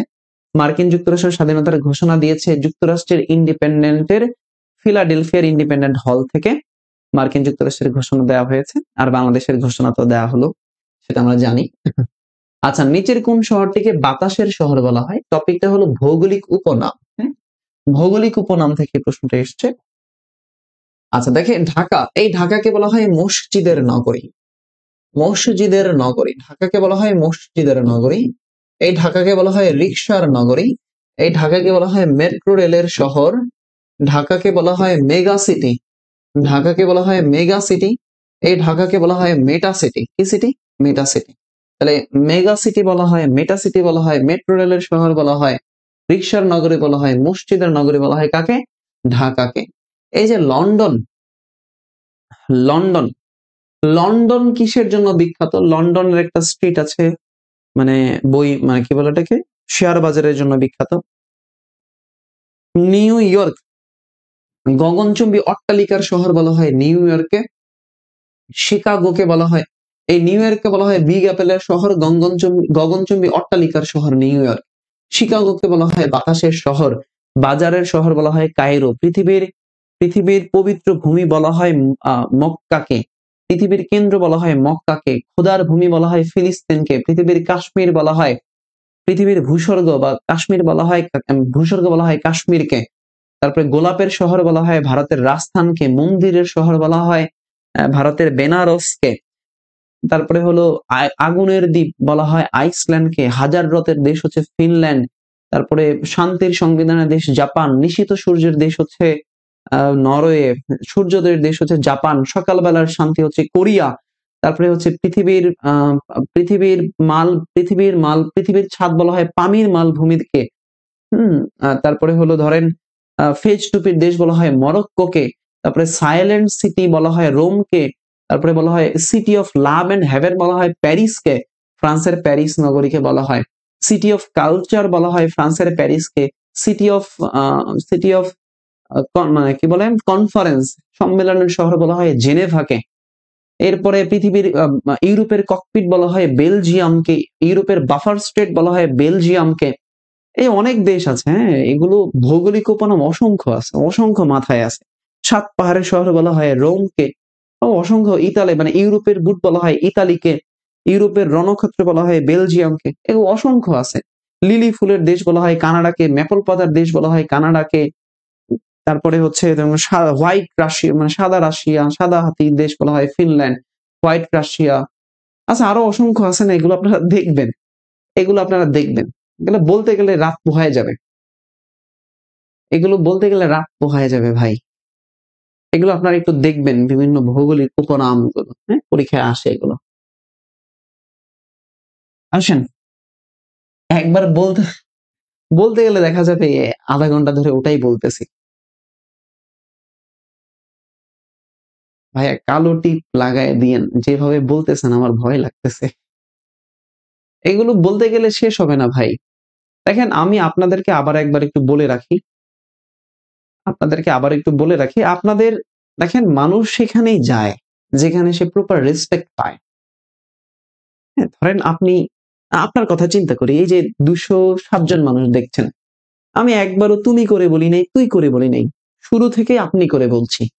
এখানে অনেকে আছেন আমার অনেক জুনিয়র, ক্লাস দেখছেন, আপনি করে বলছি।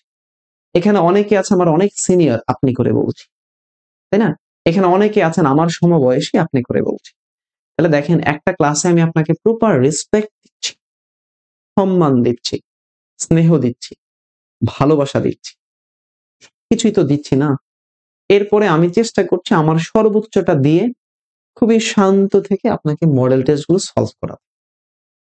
এখন ধরেন আপনি আমাকে রেসপেক্ট দিলেন না, দিলেন না, এটা আপনার কাছে দিলেন না। এই যে দিলেন না, তো না দেওয়ার কারণে কি হলো, আমার কিন্তু আপনার কাছে আর আসতে ভালো লাগবে না, ভালো লাগবে না, মন থেকে মনে হবে যে ওদের ক্লাস নিব না। আপনার এখানে ফ্রি ক্লাস নিলে আমার কোনো লস নাই, বরঞ্চ ফ্রি ক্লাস না নিলে আমার আরো লাভ।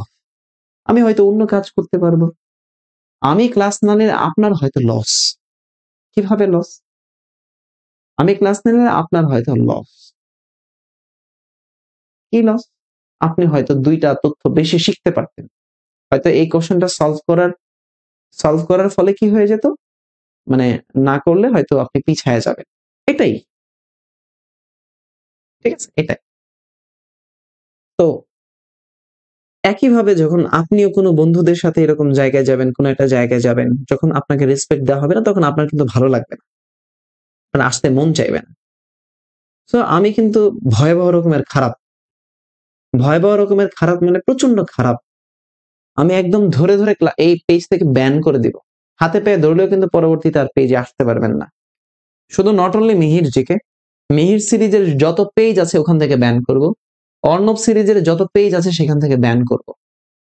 শুধু ব্যান কিনা, আপনাকে কোনো কোনোভাবেই আপনি ফার্দার যে কোনো আইডি খুললেই আপনাকে ব্লক করে দেওয়া হবে, এরকম অবস্থাও জানি আমরা টেকনোলজি থেকে। আমি টেকনোলজি থেকে অনেক বেশি পরিমাণ সাউন্ড টেকনোলজি নিয়ে, ঠিক আছে? কাজেই আমি আপনাদেরকে ওয়ার্নিং দিচ্ছি, মিহিরজিকে পেজে, নর্মালি মিহিরজিকে পেজ থেকে যারা এই যে বেশি কথা বলেন, উল্টাপাল্টা করেন, একদম আপনাকে আপনাকে এমন শিক্ষা দেব, আমি আবারও বলি আপনাকে এমন শিক্ষা দেব, আপনি আপনার বাপের নাম ভুলে যাবেন। অনলাইন প্ল্যাটফর্মকে নষ্ট করবেন না। আপনাদের কিছু মানুষের জন্য, আপনাদেরকে কিছু মানুষের জন্য অনলাইনে টিচাররা ক্লাস নিতে পারে না, কারণ আপনারা বেয়াদব। বলতে বাধ্য হচ্ছি যে 1 ঘন্টা ধরে ক্লাস নিচ্ছি, খুবই সম্ভব বলতে বাধ্য হচ্ছি, আপনাদের কিছু বেয়াদবের কারণে অনলাইনে পড়াতে ইচ্ছে করে না, ফ্রি ক্লাস নিতে ইচ্ছে করে না, বেয়াদবি করানোর কারণে। একটাও বাজে কমেন্ট করবেন না, উল্টাপাল্টা কমেন্ট করবেন না, একদম কান ধরে বের করে দিব। যদি অফলাইন ক্লাস হইতো, থাপড়াইতে থাপড়াইতে বের করে দিতাম ক্লাস থেকে, ঠিক আছে? অর্ণব স্যারকে চেনেন না আপনি, আমাকে দেখে মনে হয় কি আমি খুব ছোট মানুষ? আমাকে দেখে মনে হয় কি আমি মতো ছোট মানুষ? ইউনিভার্সিটি পাস শেষ করে ফেলেছি, শেষ করে পড়াচ্ছি দীর্ঘদিন ধরে। আপনার কি মনে হয় আমি কি ছোট মানুষ? চেহারা দেখে মনে হবে যে ছোট মানুষ, কিন্তু ছোট না, আপনার বয়সে বহুত বড় হবে। বুঝতে পারছেন? মনে হচ্ছে একটা পিচ্চি বাচ্চা, বিষয়টা তা নয়। বুঝাতে পারলেন? এখানে 200 জন মানুষ ক্লাস করছে, কেন করছে ক্লাস? কারণ এই 200 মানুষ থেকে বেশি জ্ঞান আল্লাহ আমাকে অন্তত 2 লাইন বেশি জ্ঞান আমাকে দিয়েছে, প্রজ্ঞা আমাকে দিয়েছে, পড়ানোর মতো সামর্থ্য দিয়েছে দেখে আপনি ক্লাস করছেন। নেক্সট একটা কমেন্ট করবেন উল্টাপাল্টা, কেউ কাউকে আঘাত করে কমেন্ট করবেন, একদম আমি অ্যাডমিনকে এখনই বলে দিব ব্যান করে দেওয়ার জন্য।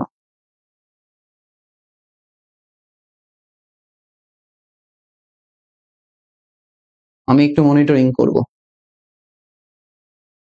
ওকে, 18 নম্বর প্রশ্নের দিকে আসেন। প্রশ্ন 18 কি বলেছেন? বাংলাদেশের সবচেয়ে উঁচু পাহাড়ের নাম কি? উঁচু পাহাড় দেখেন, জয়ন্তিকা পাহাড় এটা আছে সিলেটে, তাহলে জয়ন্তিকা পাহাড় আছে কোথায়? সিলেটে। গারো পাহাড় এটা আছে ময়মনসিংহে। গারো পাহাড় কোথায় আছে?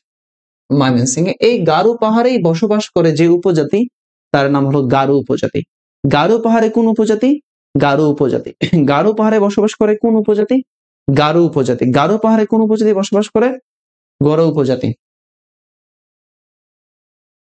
গারো পাহাড়ে বসবাস করে কোন উপজাতি? গারো উপজাতি বসবাস করে। আচ্ছা, এরপরে এই যে কেওক্রাডং এটা একটা পর্বত শৃঙ্গ, কেওক্রাডং এটা একটা পর্বত শৃঙ্গ, এই পর্বত শৃঙ্গ আছে বান্দরবান। কোথায় আছে? বান্দরবানে আছে কেওক্রাডং। হ্যাঁ, বান্দরবানে। তাজিংডং আছে বান্দরবানে।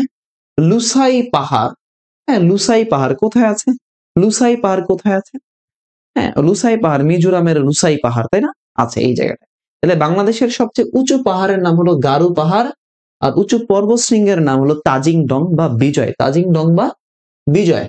ও আচ্ছা, আমরা 17 নম্বরটা মিস করেছি না? থ্যাংক ইউ শ্রুতি। 17 নম্বর কি বলছে? যে ইরানের আইনসভার নাম কি? ইরানের আইনসভার নাম কি? ইরানের আইনসভার নাম কি? দেখেন, জাতীয় সংসদ বাংলাদেশ, এটা অটো কাটা যাবে। কংগ্রেস, কংগ্রেস কার আইনসভা আপনারা জানেন? সুরা মজলিস। এটা ইরানের আইনসভার নাম কি? মজলিস, তাই না? পাহাড় আর শৃঙ্গের মধ্যে পার্থক্য কি? নরমালি পর্বত শৃঙ্গগুলোর উচ্চতা হয় 1000 মিটারের বেশি। 1000 মিটারের বেশি হচ্ছে পর্বত শৃঙ্গ। যেমন আবরার আহমেদ জয়া, তুমি আমার পেইড ব্যাচের স্টুডেন্ট, আগেও একবার বলেছে, তোমাকে আর একবার বলি, তুমি আমার পেইড ব্যাচের স্টুডেন্ট, আমি জানি। হয়তো ওই ক্লাস করনি ভালো করে, মন দাওনি, আবারও তোমাকে বুঝাই দিই। পাহাড় আর পর্বতশৃঙ্গের মধ্যে পার্থক্য, পর্বতশৃঙ্গগুলোর উচ্চতা হয়, পর্বতগুলোর উচ্চতা হয় 1000 মিটারের বেশি। যেমন তাজিং ডং পর্বতশৃঙ্গ, হ্যাঁ, উচ্চতা 1231 মিটারের বেশি। কেওক্রাডাম, হ্যাঁ, 1230 মিটারের কাছাকাছি এগুলা। আর পাহাড়গুলোর উচ্চতা সাধারণত 1000 মিটারের কম হয়।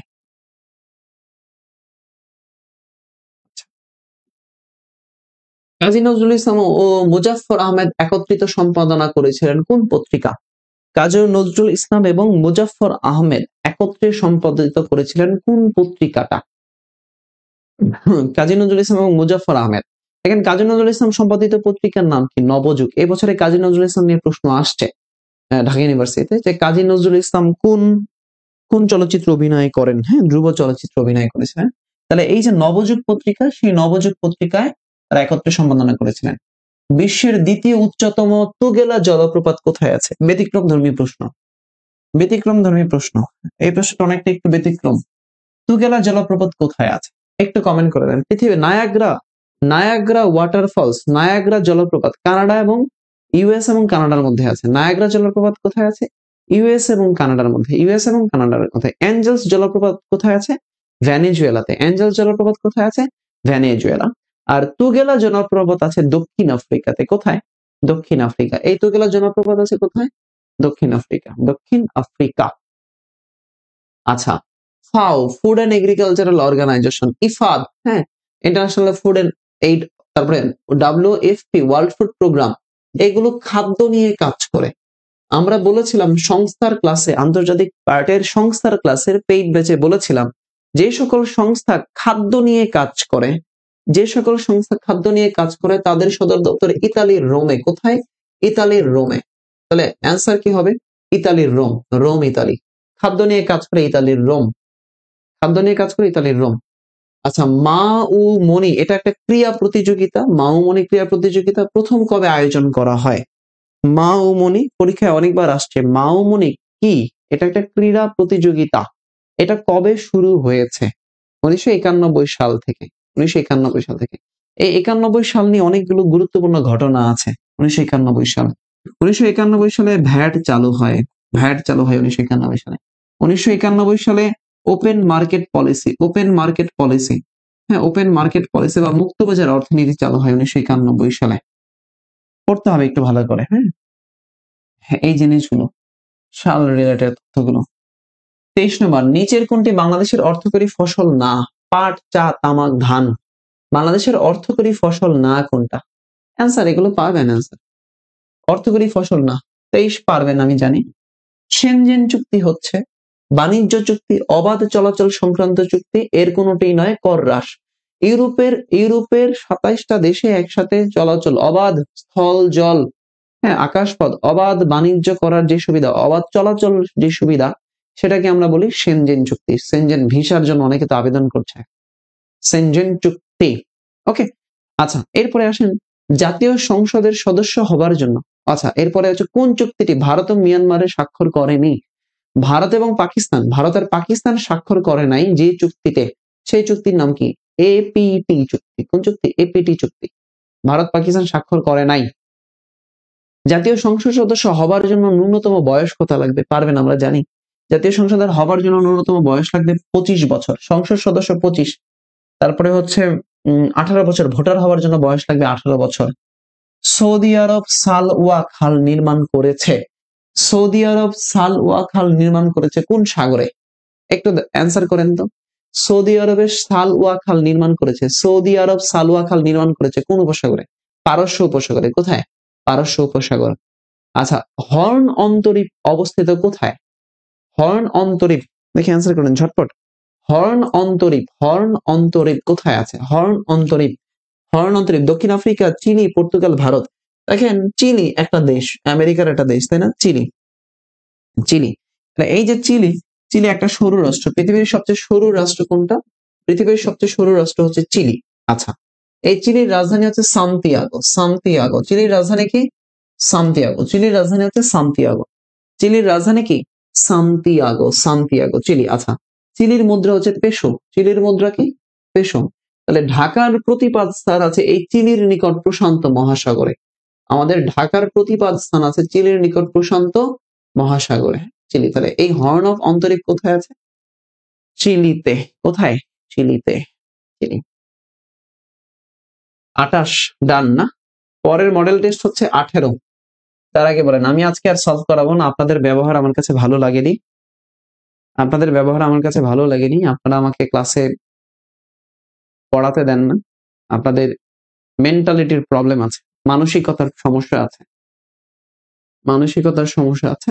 জেনেটিক্যালি হয়তো প্রবলেম, বা অথবা বায়োলজিক্যাল কোনো প্রবলেম আছে, অথবা সাইকোলজিক্যাল কোনো প্রবলেম আছে, অথবা এনভায়রনমেন্টাল কোনো প্রবলেম আছে। আপনাদের কিছু একটা প্রবলেম আছে। You have some problems, please আপনি ডক্টরের কাছে কনসাল্ট করেন। হ্যাঁ, আপনার যদি কোনো প্রবলেম থাকে, জাস্ট আমি আপনাকে ভিজিটিং কার্ড দিতে পারি যে কার কাছে যাবেন, কি প্রবলেম আছে আপনি আমাকে বলেন, কমেন্টে লিখেন যে স্যার আমার একটু জেনেটিক্যালি প্রবলেম আছে, যে স্যার আমার বায়োলজিক্যালি প্রবলেম আছে, স্যার আমার এনভায়রনমেন্টাল প্রবলেম আছে, বা স্যার আমি একটু সাইকোলজিক্যালি ডিসঅর্ডার, মানসিক প্রতিবন্ধী, স্যার আমাকে একটু একটু দেন যে কোন ডক্টরের কাছে যাব। আমার অনেক ডক্টর রেফারেন্স আছে। আপনি সিএমএইচ এ যেতে পারেন, কম্বাইন্ড মিলিটারি হসপিটালে যেতে পারবেন, আপনি বিজিবি হসপিটালে যেতে পারবেন, আপনি কমিউনিটি ক্লিনিকে যেতে পারবেন, আনোয়ার খান মেডিকেল হসপিটাল আমার স্টুডেন্ট আছে, আপনি সাভার এনাম মেডিকেল কলেজে যেতে পারবেন, ঢাকা মেডিকেল কলেজে আমার স্টুডেন্ট আছে, আমার মেডিকেলের ব্যাচের জেনারেল নলেজ পড়াইছি এরকম। সো আমার অনেক স্টুডেন্ট আছে, অনেক আমার পরিচিত ভাই ব্রাদার আছে, আপনার কাছ থেকে ফি কমায় রাখবে। আমি বলবো যে স্যার আমার একটা স্টুডেন্ট আছে, আমি বলে দিব যে ভাই, বা ভাই স্টুডেন্ট বলে দিব এরকম যে দেখো আমার একটা স্টুডেন্ট যাচ্ছে, ও ক্লাস করে, ও মেন্টালি প্রবলেম আছে, ও সাইকোলজিক্যালি ডিসঅর্ডার, একটু ওকে ফি কমায় রাখো, ট্রিটমেন্ট করে দাও, বলে দিব। বুঝাইতে পারলাম? আমি ক্লাসে কিন্তু প্রচুর অপমান করি, শুধু আপনাদের কাছে কিন্তু বলতেছি না, শুধু আপনাদেরকে কিছু বলছি না।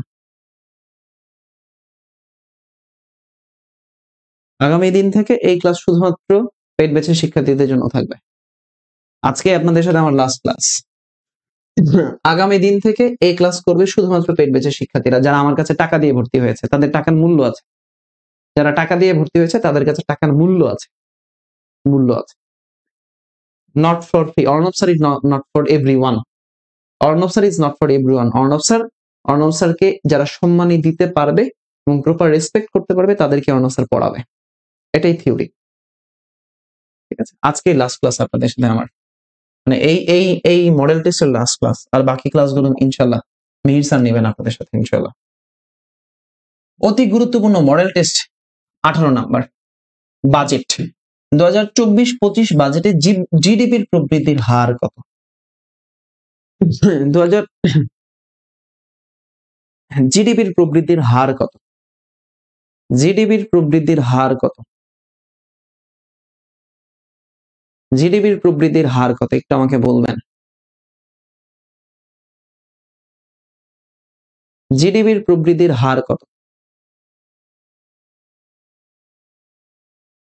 ওকে, 18 নম্বর প্রশ্নের একের অ্যান্সার দেন। জিডিপির প্রবৃদ্ধির হার কত? ওকে, জিডিপির প্রবৃদ্ধির হার কত?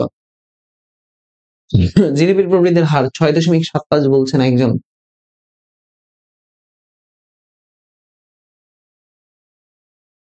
ওকে, 6.75। Thank you. তাহলে 2024-25 যে বাজেট পেশ করা হয়েছে সেই বাজেট অনুযায়ী জিডিপির প্রবৃদ্ধির হার কত? 6.75। 6.75। ওকে,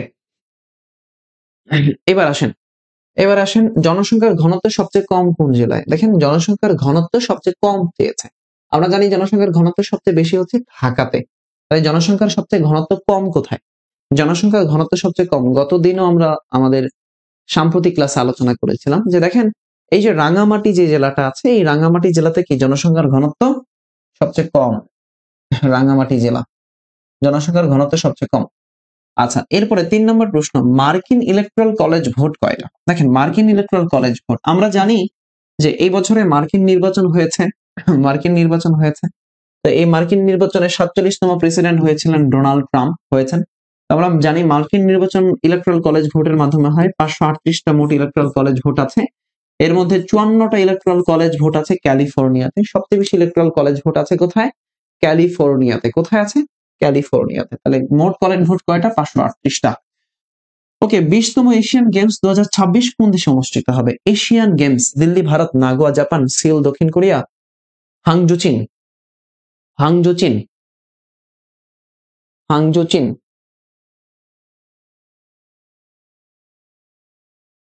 হাংজো চীন। ওকে, আমাকে একটু বলেন, আমাকে বলেন, আমাকে বলেন যে ৪ নম্বর প্রশ্নের অ্যান্সার কি হবে? ৪, প্রশ্ন ৪, প্রশ্ন ৪, প্রশ্ন ৪, ৪ এর ক।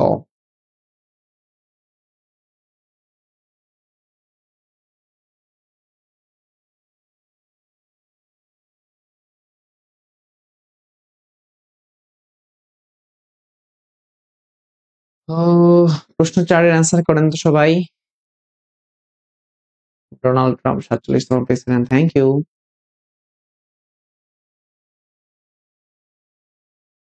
মেহিরজিকে পেজ থেকে কমেন্ট করছেন আহমেদ রাসেল।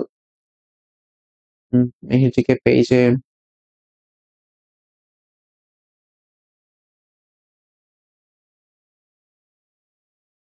দুইয়ের দুইয়ের কি বলছেন? সবচেয়ে ঘনত্ব কম হচ্ছে কোথায়? রাঙ্গামাটি জেলায়।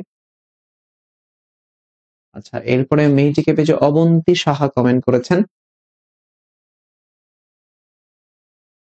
এরপরে নুজা কমেন্ট করেছেন ৪ এর সি। আচ্ছা, এদিক থেকে অর্ণব স্যার পেজ থেকে ইমন আহমেদ কমেন্ট করেছেন।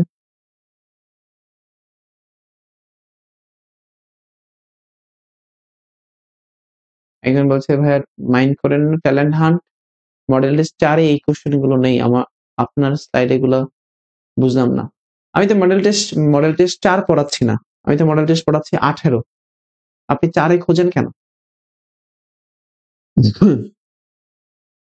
অস্পর্শা বর্মন, আমি মডেল টেস্ট ১৮ করাচ্ছি, ৪ করাচ্ছি না। আচ্ছা, অনেকক্ষণ পরে আপনাদের কমেন্ট গুলো পড়লাম। আসেন তাহলে কোথায় বললাম? নাগোয়া জাপান, তাই তো? Nagoya Japan. আচ্ছা, বাংলাদেশের সর্বোচ্চ বেসামরিক পুরস্কারের নাম কি? বাংলাদেশের সর্বোচ্চ বেসামরিক পুরস্কার, বাংলাদেশের সর্বোচ্চ বেসামরিক পুরস্কারের নাম হচ্ছে, আসেন, সর্বোচ্চ বেসামরিক পুরস্কার হচ্ছে স্বাধীনতা পুরস্কার। বাংলাদেশের সর্বোচ্চ বেসামরিক পুরস্কারের নাম হচ্ছে স্বাধীনতা পুরস্কার। ২০২৫ সালে NATO, north Atlantic treaty organization, NATO নিয়ে আপনারা একটু ভালো করে পড়াশোনা করবেন। নর্থ আটলান্টিক ট্রিটি অর্গানাইজেশন, উত্তর মহাসাগরীয় সামরিক জোট। তাহলে এই যে ন্যাটো, ন্যাটো এই ন্যাটো ন্যাটো ভুক্ত দেশ বর্তমানে কয়টা? একটু কমেন্ট করেন তো। ন্যাটোভুক্ত দেশ বর্তমানে কয়টা? আর ন্যাটোর মুসলিম দেশ কয়টা? ন্যাটোভুক্ত মুসলিম দেশ কয়টা? ন্যাটোভুক্ত বর্তমানে দেশ কয়টা? এই ন্যাটোভুক্ত বর্তমানে দেশ কয়টা? আর ন্যাটোভুক্ত মুসলিম দেশ কয়টা? ন্যাটোভুক্ত দেশ কয়টা? এটা কমেন্ট করেন। ন্যাটোভুক্ত দেশ কয়টা? ন্যাটোভুক্ত দেশ কয়টা আর ন্যাটোভুক্ত মুসলিম দেশ কয়টা? ৩২টা। ন্যাটোভুক্ত দেশ হচ্ছে ৩২টা। তাহলে ন্যাটোর সর্বশেষ দেশের নাম কি? সর্বশেষ দেশের নাম কি? আর ন্যাটোর মুসলিম দেশ কোনটা? একটু কমেন্ট করেন। এরপরে আমরা সাথে যাব। এরপরে সাথে যাব। ন্যাটোভুক্ত মুসলিম দেশ কয়টা এবং কি কি? মুসলিম দেশ কয়টা? ন্যাটোর মুসলিম দেশ কি কি? আপনারা কমেন্ট করেন, আমি একটু পরে কমেন্টগুলো দেখবো ইনশাআল্লাহ। কমেন্ট করেন, কমেন্ট দেখবো। বর্তমানে বৃহত্তর ঢাকা প্রাচীনকালে কোন জনপদের অন্তর্ভুক্ত ছিল? আচ্ছা, আরেকটা কথা বলি, যারা কমেন্ট করেন না তাদের জন্য একটা কথা আছে, সেটা কি, আপনি একটু কষ্ট করে কমেন্ট করেন, তাহলে হবে কি, এই যে 175 জন মানুষ এখন আছেন, 175 জন বা হোয়াট এভার 200 জন, এই প্রত্যেকটা মানুষের কমেন্ট আপনার চোখে পড়বে, আপনি নিজে লিখলেও না ওটা ভুল হয় না, নিজে লিখলেও ওটা ভুল হয় না। যে জিনিসটা বলছি এটা যখন একটু কমেন্টে লিখবেন, ওই জিনিসটা আপনার আর কখনো ভুল হবে না, কোনো কনফিউশন হবে না। এটা আমি সাইকোলজিক্যালি দেখেছি, এটা আমরা খেয়াল করেছি।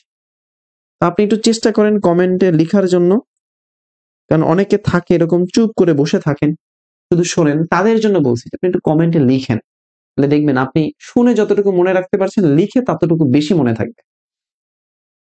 বৃহত্তর ঢাকা, এই যে ঢাকা, ময়মনসিংহ, তারপর হচ্ছে ফরিদপুর, হ্যাঁ ঢাকা, ময়মনসিংহ, ফরিদপুর, তারপরে হলো এই এই বরিশাল, বরিশাল, এইগুলো হচ্ছে প্রাচীন বঙ্গ জনপদের অন্তর্ভুক্ত। সবচেয়ে বৃহত্তম যে জনপদটা ছিল সেটা বঙ্গ জনপদের অন্তর্ভুক্ত ছিল। আমরা এই জনপদ নিয়ে অনেকবার ব্যাখ্যা করেছি, আর ব্যাখ্যা করতে চাই না। হ্যাঁ, এফডিসির প্রথম চলচ্চিত্র, এফডিসি মানে FDC film development corporation, Bangladesh film development corporation, BFDC. তো এই ফিল্মের সাথে এই চলচ্চিত্রের সাথে অনেক কিছু জড়িত থাকে, সেন্সর বোর্ড বলেন, অনেক কিছু জড়িত থাকে, একটু দেখবেন এই জিনিসগুলা। তাহলে দেখেন, জামাই ষষ্ঠী, মুখোশ, জাগো হওয়া সাবেরা, পদ্মা নদীর মাঝি। পদ্মা নদীর মাঝে একটা উপন্যাস আছে, মানিক বন্দ্যোপাধ্যায়, পদ্মা নদীর মাঝি। এই উপন্যাস লিখেছেন কে? মানিক বন্দ্যোপাধ্যায়, তাই না? পদ্মা নদীর মাঝি। আচ্ছা, তাহলে দেখেন, জাগো হুয়া সাবেরা, মানে এটা বিএফডিসির প্রথম চলচ্চিত্র। জাগো, মুখোশ, না, মুখোশ হচ্ছে বাংলাদেশের প্রথম সম্ভবত সবাক চলচ্চিত্র, খুব সম্ভবত মুখোশ।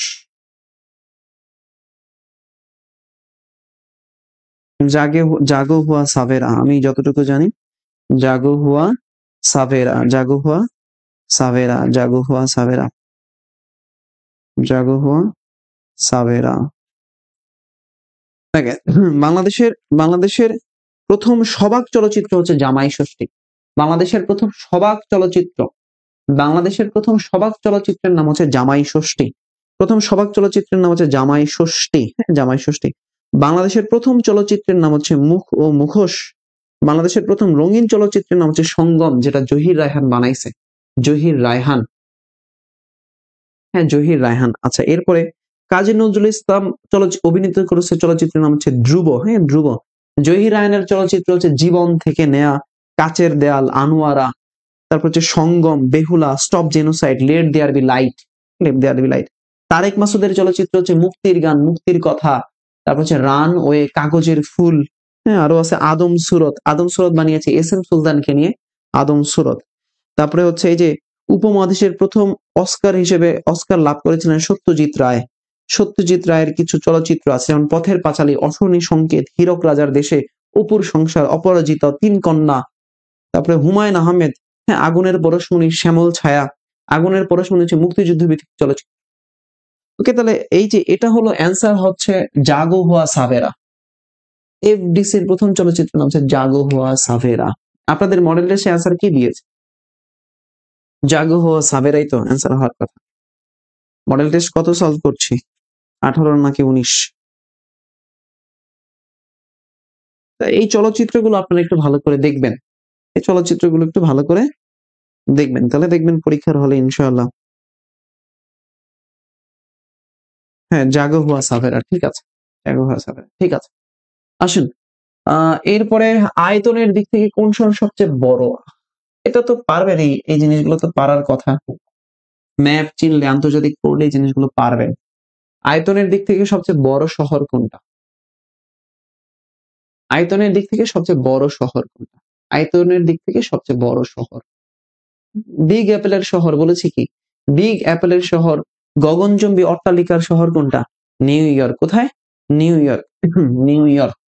বাংলাদেশের জাতীয় সংসদে কোরাম, হ্যাঁ কোরামের জন্য কতজন সদস্য প্রয়োজন? কোরামের জন্য 60 জন সদস্য প্রয়োজন। কোরামের জন্য কতজন? 60 জন।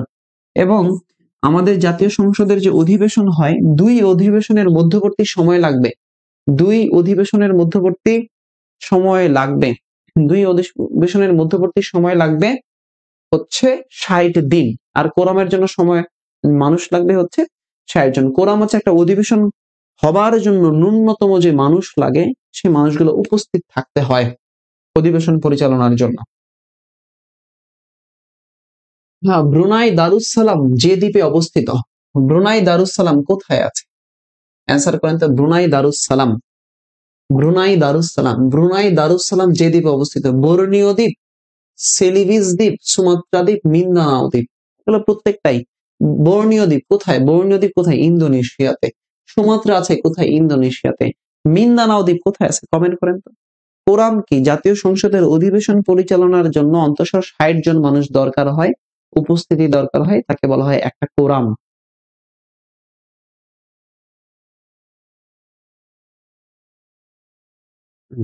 দারুসালাম কোথায় অবস্থিত?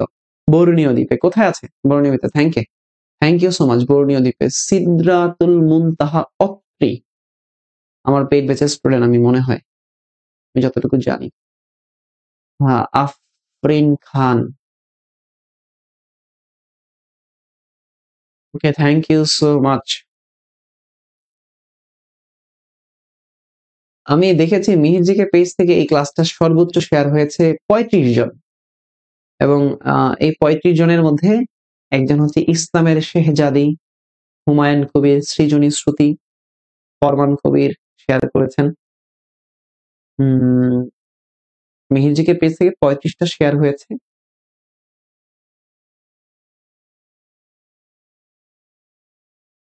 ৫৫টা শেয়ার দেখতে পাচ্ছি এই মুহূর্তে। ইয়াসিন আরাফাত সাকিব শেয়ার করেছে। তারপরে হচ্ছে মুস্তাক আহমেদ নওয়াজ, তুমি করেছো। তাজুল ইসলাম, তারপর কষ্টের কোনো মূল্য নাই আসলে। এই মানে একটা ক্লাস আপনি ২০০ জন দেখছেন, তাহলে ক্লাসটা এই লাইভ চলাকালের পরেই ক্লাসটা ডিলিট করে দেই। আচ্ছা, কেমন হয় এই ক্লাস শেষ হওয়ার পর ডিলিট করে দিলে? মানে ক্লাস শেষে হবে, এরপরে সেভ দিব না, সরাসরি ডিলিট দিয়ে দিব। তাহলে আর আপনি হচ্ছে ওই ক্লাসটা আর পাবেন না। আপনার তো একবার করা শেষ হলে আর ক্লাস দরকার নাই। দরকার আছে? দরকার তো নাই। নাহলে যদি দরকার হতো, প্রয়োজনীয়তা হলে তো শেয়ারই করতেন। আমরা আসলে মানে আমরা বাঙালি হিসেবে না, মানে নিজেরা কেমন যেন খুব ছোট মানসিকতার মানুষ। মানে খুব ছোট। কেউ যদি অনেক উপরে উঠতে চায়, টান ধরে ধরে রাখি যে না তুমি উপরে উঠো না। কেউ যদি ভালো করতে চায় তাহলে তার সমালোচনা করে ভাসায় দেই। মানে কেউ যদি মানে ভুল করে তাকেও আমরা ভাসায় দেই। মানে আমরা কেন যেন এরকম, মানে কেন যেন? এটা খুব সম্ভবত আমাদের, এটা আমরা বাঙালি মানে জেনেটিক্যালি হয়তো আমাদের একটা প্রবলেম। আমারও প্রবলেম আছে। এই জেনেটিক্যালি এটা একটা একটা মানুষকে আমরা খুব কম সাপোর্ট দেই। সাপোর্টিভ খুব কম হয়। আপনারা মাঝে, মাঝে বলেন না স্যার আমাকে একটু মোটিভেশন দেন। তখন আমার মাঝে, মাঝে ইচ্ছা করে কেন দিব মোটিভেশন? মাঝে, মাঝে ইচ্ছা করে আপনাদেরকে জিজ্ঞেস করতে কেন দরকার মোটিভেশন ভাই? তাহলে আপনি পড়াশোনার জন্য আপনার মোটিভেশন দরকার। তাহলে আমি এজ এ টিচার হিসেবে আমার মোটিভেশন দরকার নাই? আছে কিনা? একটু চিন্তা করেন। আপনি পড়াশোনার জন্য আপনি মাঝে, মাঝে হতাশ হয়ে যান যে না এই পড়াশোনা হচ্ছে না, করতে পারতেছি না। আপনি এটা হতাশ হন মাঝে, মাঝে। আপনি মাঝে, মাঝে বলেন যে স্যার এমন কিছু বলেন যেটা মোটিভেটেড হই। তা আমি এজ এ টিচার হিসেবে আমার কি মোটিভেশন দরকার নাই? না আমার কোনো মোটিভেশন লাগবে না। আমারও তো মোটিভেশন লাগবে রে ভাই। আমি মানুষ তো। তো আমার মোটিভেশনটা কি? আমার মোটিভেশনটা ওটা যখন দেখবো আমার ক্লাসের শিক্ষার্থী ভরপুর। যখন আমি দেখবো যে আমার ক্লাসের স্টুডেন্ট গুলো খুব রেসপন্সিবল। যখন দেখবো আমার ক্লাসের স্টুডেন্ট গুলো খুব শান্ত মেজাজের। ওরা পড়াশোনায় মনোযোগী। যখন দেখবো যে আমার ক্লাসগুলো ওরা খুব মন দিয়ে করে। ওদের আচরণ বিহেভিয়ার ভালো। এবং দেখবো আমার ক্লাসটা ওরা সবার কাছে ছড়িয়ে দেওয়ার চেষ্টা করছে। তখন আমার মোটিভেশন কাজ করবে, ইন্সপিরেশন কাজ করবে। তাছাড়া কাজ করবে না। এটাই জগতের নীতি। ঠিক আছে? সো দেন না রে ভাই। ২-৪ টা বন্ধুকে মেনশন করে দেন, শেয়ার করে দেন। তাতে যতটুকু আপনার লাভ হবে ততটুকু আমারও লাভ হবে। আমি আপনাকে বলি কেমনে লাভ হয় আপনার। আপনার একটা বান্ধবীকে এখানে শেয়ার করেন, একটা বান্ধবীকে মেনশন দেন, আজকে দেন কালকে দেন। এই ক্লাসটা করে তার যদি ভালো লাগে, নেক্সট দিন দেখবেন ওই বন্ধুটাই, ওই বান্ধবীটাই আপনাকে অন্য কোনো একটা বাংলা ভালো ক্লাসে ও আপনাকে মেনশন করবে। একদম 100% শিওর। অন্য কোনো একটা বাংলা ক্লাসে ওই বান্ধবীটা আপনাকে মেনশন করবে, বন্ধুটা আপনাকে মেনশন করবে। কারণ আপনি তাকে মেনশন দিয়েছিলেন তাই। ও যদি কোনো ভালো একটা বই পড়ে, তাহলে আপনাকে ও পড়ার পরে আপনাকে বলবে যে দোস্ত এই বইটা পড়িস, বইটা ভালো। এইটা ঘটবে আপনার সাথে। আর যদি না করেন তাহলে দেখবেন আপনিও মানুষের কাছ থেকে পাবেন না, বান্ধবীদের কাছ থেকে হেল্প পাবেন না। বুঝতে পারছেন? এটাই ঘটে। আমি আমার সময় এটা করছি। ওকে,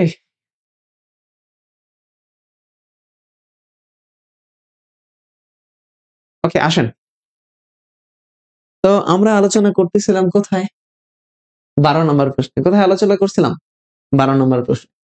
ওকে, 1982 আমরা আজকে এই প্রশ্ন আলোচনা করেছিলাম। 1192 সালে তরাইনের দ্বিতীয় যুদ্ধে কে পরাজিত হয়? দেখেন লক্ষণ সেন তো 1204 সালে পরাজিত হয়ে গেল, তাই না? আচ্ছা, মোহাম্মদ ঘুরির সাথে পৃথ্বীরাজ চৌহানের যুদ্ধ হলো, সেখানে পৃথ্বীরাজ চৌহান পরাজিত হয়। তাহলে দেখেন মোহাম্মদ ঘুরি তো জয়ী হইল। আপনারা কিন্তু উত্তেজনার ঠেলায় 12 ক অ্যান্সার দিয়েন না, উত্তেজনার খাতিরে 12 ক অ্যান্সার দিয়েন না। দেখি 12 ক অ্যান্সার কে দিয়েছেন, 12 ক অ্যান্সার দিচ্ছেন কারা, আমি একটু আগে দেখি। কিছু মানুষের এই যে এই প্রশ্ন এতবার অনেকে ভুল করে, তরাইনের যুদ্ধ দেখেই পরাজিত ওটা খেয়ালই করে না, দিয়ে দেয় মোহাম্মদ ঘুরি। ক নাম্বার অপশন আছে, দাগায় ফেলে। ওকে, আচ্ছা তাহলে দেখেন কে পরাজিত হয়? পৃথ্বীরাজ চৌহান। ওকে, টাইমস কোন দেশের পত্রিকা? টাইমস কোন দেশের পত্রিকা বলেন তো? টাইমস কোন দেশের পত্রিকা? যুক্তরাজ্য ভিত্তিক একটা পত্রিকা, সাময়িকী হচ্ছে টাইমস। দেখেন ভয়েস অফ আমেরিকা, মার্কিন যুক্তরাষ্ট্র, ভয়েস অফ আমেরিকা। তারপর হচ্ছে স্কাই নিউজ আমেরিকার এটা। তারপর হচ্ছে প্লে বয় একটা ম্যাগাজিন, ফ্যাশন ম্যাগাজিন হচ্ছে প্লে বয়, মার্কিন যুক্তরাষ্ট্রের প্লে বয়। এরপরে তারপরে হচ্ছে সিএনএন, কেবল নিউজ নেটওয়ার্ক, মার্কিন যুক্তরাষ্ট্রের কেবল নিউজ নেটওয়ার্ক। এগুলো কিন্তু বিভিন্ন সংবাদ মাধ্যম। এরপরে দেখেন আপনি বলেন যে কাতার ভিত্তিক টিভি চ্যানেল, আল জাজিরা, আল আল জাজিরা। তারপরে ধরেন ধরেন জাপানের একটা সংবাদ সংস্থা আছে, জাপান কিয়োডো নিউজ, কিয়োডো নিউজ। চীনের একটা সংবাদ সংস্থা আছে সিনহুয়া, চীনের সংবাদ সংস্থা। এরপরে তুরস্ক, এই তুরস্কের একটা সংবাদ সংস্থা নাম আছে আনাতোলিয়া। তাহলে এই যে সংবাদ সংস্থা, সংবাদপত্র, পত্রিকা, হ্যাঁ এগুলো একটু ভালো করে দেখবেন। জাহাঙ্গীরনগর বিশ্ববিদ্যালয়ে এই জায়গা থেকে প্রশ্ন আসে গণযোগাযোগ সাংবাদিকতা টপিকে। আর যারা আছেন চাকরির প্রত্যাশী ভাই আছেন, দেখবেন বিভিন্ন সময় এই প্রশ্নগুলো কিন্তু দেয়। আচ্ছা, প্লেটো কোন দেশে জন্মগ্রহণ করেছিলেন? গ্রিক দার্শনিক প্লেটো, তাই না? গ্রিক দার্শনিক প্লেটো কোথায় জন্মগ্রহণ করেছেন? প্রাচীন গ্রিসে। আচ্ছা দেখেন আমরা অস্ট্রিয়ার ভিয়েনা, অস্ট্রিয়াতে জন্মগ্রহণ করেছিলেন কে? হিটলার। অস্ট্রিয়াতে জন্মগ্রহণ করেছিলেন কে? হিটলারের জন্ম কোথায়? অস্ট্রিয়াতে। আচ্ছা, ক্লাস যদি একটু কেটে যায় আবার শুরু হবে ইনশাআল্লাহ, সমস্যা নাই। ওকে, সিরিয়ার সংবাদ সংস্থা সানা, হ্যাঁ সানা। আচ্ছা তাহলে দেখেন অস্ট্রিয়ার সাথে জড়িত হচ্ছে হিটলার অস্ট্রিয়ার সাথে জড়িত হিটলারের উপাধি ছিল Fuhrer. One state one nation one leader বলা হতো কাকে? মানে তার উক্তি ছিল, হিটলারের উক্তি ছিল। আচ্ছা, ফ্রান্সের সাথে জড়িত একজন ব্যক্তি নেপোলিয়ন বোনাপার্ট। সেন্ট হেলেনা দ্বীপে, সেন্ট এলবা দ্বীপে, সেন্ট কুর্সিগা দ্বীপ তার সাথে জড়িত। এই নেপোলিয়ন বোনাপার্ট ফ্রান্সের রাজা হয়েছিলেন, ফ্রান্সের ক্ষমতা গ্রহণ করেছিলেন। ফরাসি বিপ্লবের শিশু বলা হয় নেপোলিয়ন বোনাপার্টকে। বলেছিলেন আমাকে শিক্ষিত মা দাও, আমি তোমাকে শিক্ষিত জাতি দিব। বলেছিলেন অসম্ভব শব্দটি বোকাদের অভিধানেই পাওয়া যায়। এরপরে ইতালির সাথে জড়িত ইতালির মুসোলিনি, হ্যাঁ, ইতালির প্রধানমন্ত্রী ছিলেন মুসোলিনি। মুসোলিনি, হ্যাঁ, মুসোলিনি, ফ্যাসিবাদের জনক মুসোলিনি। এই মুসোলিনি বলেছিলেন এককালীন শান্তি সম্ভব নয়, এককালীন শান্তি সম্ভব নয়, যুদ্ধ সঙ্গত নয়, মুসোলিনি। তাহলে এই জিনিসগুলো বিখ্যাত ব্যক্তির সাথে জড়িত, গুরুত্বপূর্ণ জড়িত। আচ্ছা, এরপরে 15, কানাডার পশ্চিমে কোন মহাসাগর অবস্থিত? এগুলো পারবেন ম্যাপে, খুবই সিম্পল, ম্যাপ দেখতেই পারবেন। কানাডার পশ্চিমে কোন মহাসাগর অবস্থিত? পারবেন, অ্যান্সার করেন দেখি। বিশ্বের প্রথম বর্ণমালা পাওয়া যায় কোথায়? বর্ণমালা কোথায় পাওয়া যায়? বিশ্বের প্রথম বর্ণমালা কোথায় পাওয়া যায়? বাগদাদ ইরাক, রিয়াদ সৌদি আরব, বৈরুত লেবানন, উগারিট সিরিয়া। বর্ণমালা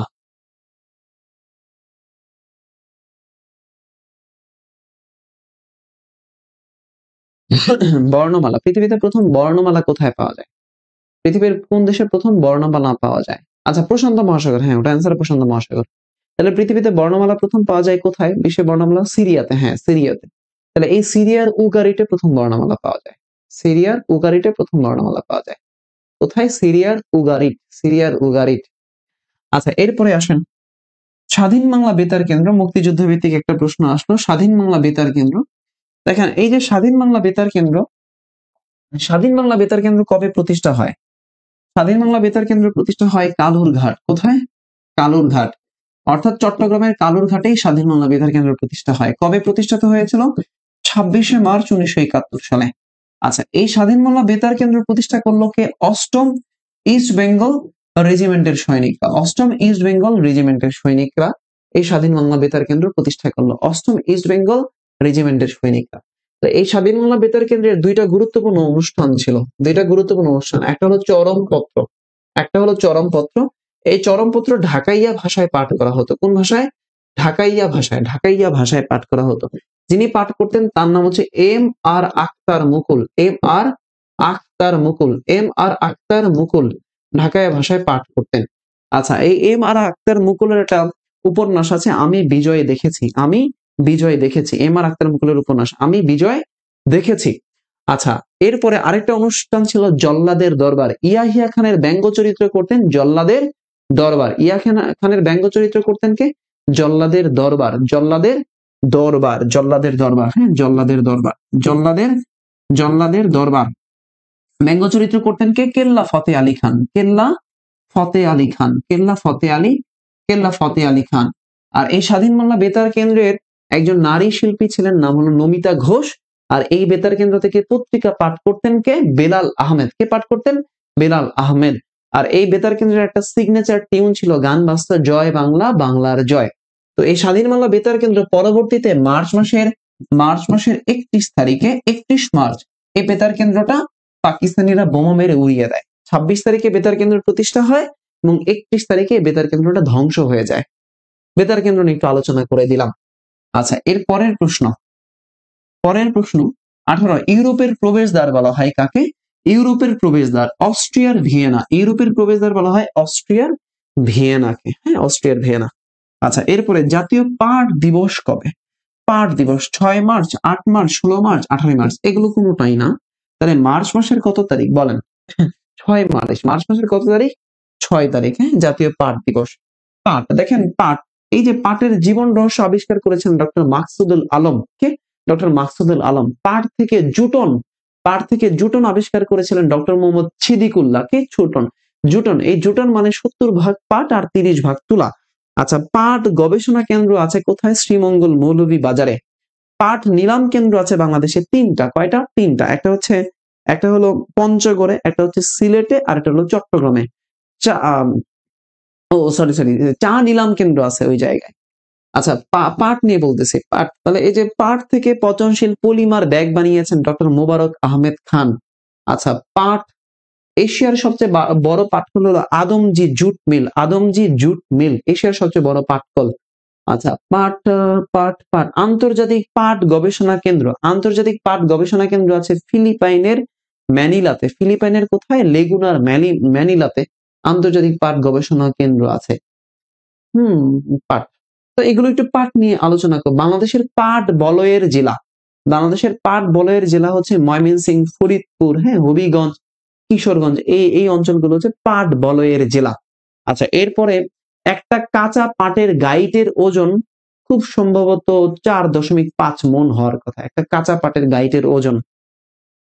ওই পাট নিয়ে একটু দেখবেন, আলোচনাগুলো নিজেরা পড়বেন সম্পদের টপিকে। পাটের 4 ধরনের পাট পাওয়া যায়: তোষা পাট, মেস্তা পাট, হ্যাঁ দেশি পাট, হ্যাঁ আরেকটা কি যেন, তোষা মেস্তা দেশি, হ্যাঁ আরেকটা কি যেন মনে পড়তেছে না। একটু দেখবেন পাটের তোষা পাট, দেশি পাট, মেস্তা পাট। তোষা মেস্তা পরীক্ষায় আসে, তোষা মেস্তা কিসের জাত? পাটের জাত। আচ্ছা, 20 নম্বর প্রশ্ন, নেসেট কোন দেশের পার্লামেন্টের নাম? দেখেন, ইসরায়েলের আইনসভার নাম হচ্ছে নেসেট। ইসরায়েলের আইনসভার নাম কি? নেসেট। ইসরায়েলের আইনসভার নাম হচ্ছে নেসেট। মিশরের আইনসভার নাম হচ্ছে খুব সুন্দর মজলিস। হ্যাঁ, তো এই বিভিন্ন দেশের আইনসভাগুলো একটু ভালো করে পড়বেন, পরীক্ষায় আসে আইনসভা। ইসরায়েলের সাথে বাংলাদেশের কোনো ডাক যোগাযোগ নাই, কোনো টেলি যোগাযোগ নাই, কোনো বাণিজ্যিক সম্পর্ক নাই ইসরায়েলের সাথে। ইসরায়েল ইসরায়েলের সাথে, হ্যাঁ। আচ্ছা, কিয়োটো প্রোটোকল বা কিয়োটো চুক্তি কোন বিষয়ে দেওয়া হয়েছে? দারিদ্রতা হ্রাস, দারিদ্র হবে না, অটোমেটিক ওটা বাদ দেন। জনসংখ্যা হ্রাস, এটাও না। নিরস্ত্রীকরণ আর উষ্ণতা হ্রাস, এই দুইটার মধ্যে অ্যান্সার করেন। কিয়োটো প্রোটোকল, হ্যাঁ জাপানের কিয়োটো শহরে হয়েছে। জাপানের কিয়োটো শহরে হয়েছে এই কিয়োটো প্রোটোকল। তাহলে বলেন কিসের জন্য? এই যে মানে উষ্ণতা হ্রাস হয়ে যায় না, তাহলে উষ্ণতা হ্রাস হয়ে যায়, সেই উষ্ণতা বৃদ্ধি পায়, সেই উষ্ণতা হ্রাসের জন্য যে চুক্তি করেছে কিয়োটো প্রোটোকল, হ্যাঁ কিয়োটো প্রোটোকল। আচ্ছা, নিজের কোন সংস্থার সদর দপ্তর, স্থায়ী সদর দপ্তর নাই? স্থায়ী সদর দপ্তর নাই, যেমন সদর দপ্তর নাই ন্যামের, G7 এর, G20 এগুলোর সদর দপ্তর নাই। ন্যাম, G7, G20 সদর দপ্তর নাই। ওকে, এই সবগুলো দেশ, যেমন আসিয়ানের সদস্য হতে চায় চীন, পাকিস্তান, এগুলো বাংলাদেশ সদস্য হতে চায়। ন্যাটো নিয়ে আলোচনা করলাম। ইউ মানে ইউরোপীয় ইউনিয়ন, ইউরোপের সবচেয়ে বড় জোট যেটা ইউরোপীয় ইউনিয়ন। ন্যামের non aligned movement, G7, group of 7, group of 20, এদের কোনো সদর দপ্তর নাই। এরপরে ব্রিক্স এর কোনো সদর দপ্তর নাই, হ্যাঁ ব্রিক্স এর সদর দপ্তর নাই। এগুলো দেখতে হবে। 23 নম্বর, বাংলাদেশের সর্বোচ্চ পর্বতশৃঙ্গ তাজিং ডং কোথায় আছে? বান্দরবানে। বাংলাদেশ প্রথম ওয়ানডে টেস্ট জয় করে কোন দেশের বিপক্ষে? অ্যান্সার করেন তো। এটা একদম বেসিক অ্যাফেয়ার্স থেকে ক্লাস আসছে, বেসিক অ্যাফেয়ার্স, বেসিক অ্যাফেয়ার্স এর ক্লাস, মানে বেসিক অ্যাফেয়ার্স থেকে আসছে, খেলাধুলার বেসিক অ্যাফেয়ার্স, খেলাধুলার বেসিক অ্যাফেয়ার্স থেকে ক্লাস আসছে। বলেন,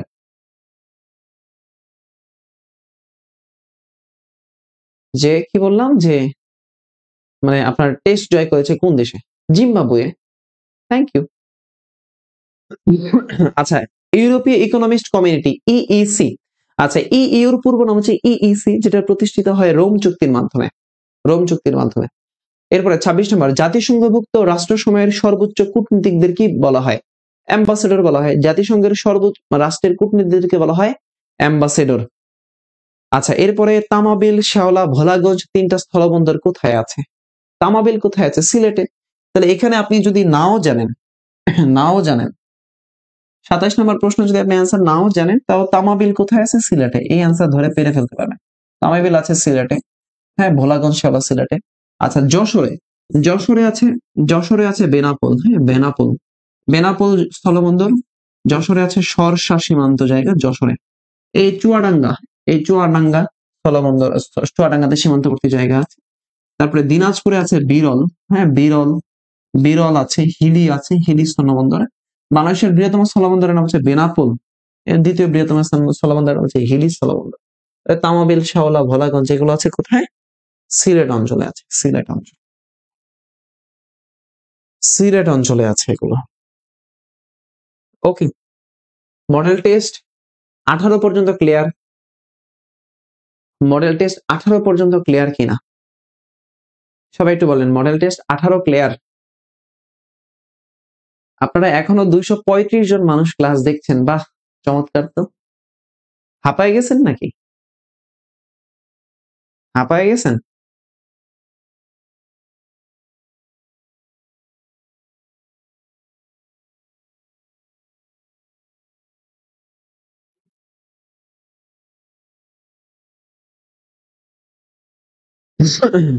বলেন সবাই একটু আলহামদুলিল্লাহ বলেন, যে আলহামদুলিল্লাহ ক্লিয়ার।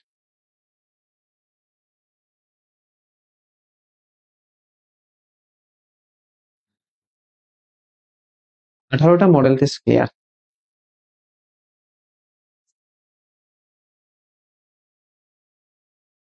স্যার ক্লাস কয়টা পর্যন্ত চলবে? আপনারা জয়টা পর্যন্ত চান। আপনারা যদি বলেন অর্ণব স্যার আপনি সারা রাত ক্লাস নেন, আমি নিব ইনশাল্লাহ। আপনাদের ডিমান্ডের উপর নির্ভর করে। আপনারা যদি বলেন অর্ণব স্যার আপনার ক্লাস চাই না, তাহলে আমি ক্লাস এখানেই স্টপ করে দিব। একটু চিন্তা করেন যে দেখেন আপনি ক্লাস শুরু করছেন আর এখন রাত 12টা বেজে গেছে। আপনার কি আমি জাস্ট 10টায় শুরু করেছি। আমি 10টায় শুরু করেছি, এখন রাত 12টা বাজে। কখন কিভাবে চলে গেল আপনার খেয়ালই নাই। দেখেন ঘড়ির দিকে তাকান, 2 ঘন্টা চলে গেল। আপনারা যদি বলেন যে অর্ণব স্যার আজকে আর পড়বো না, স্যার আপনার ক্লাস আর চাই না, স্যার আপনি এবার একটু ক্ষমা দেন, স্যার আপনি আর আইসেন না, আমি আর আসবো না। আপনাদের আপনারা যদি মনে করেন যে হ্যাঁ অর্ণব স্যার আপনার ক্লাস চাই, যে না স্যার আপনার ক্লাস করব,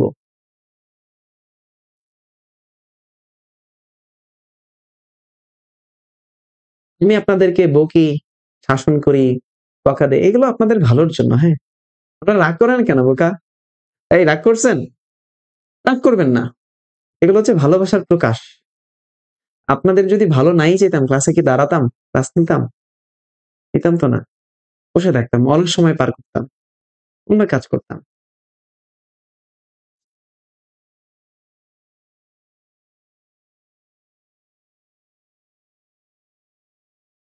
আমি ফার্স্ট ক্লাস করছিলাম রাত 2টা পর্যন্ত, সেটাও লাইভ ক্লাস ছিল। আচ্ছা, থ্যাংক ইউ। আপনাদের আপনাদের ভালোবাসার কারণেই আসলে এত দূর। হ্যাঁ, আপনারা যদি ভালোবাসা না দিতেন তাহলে এত দূর পর্যন্ত আসতে পারতাম না।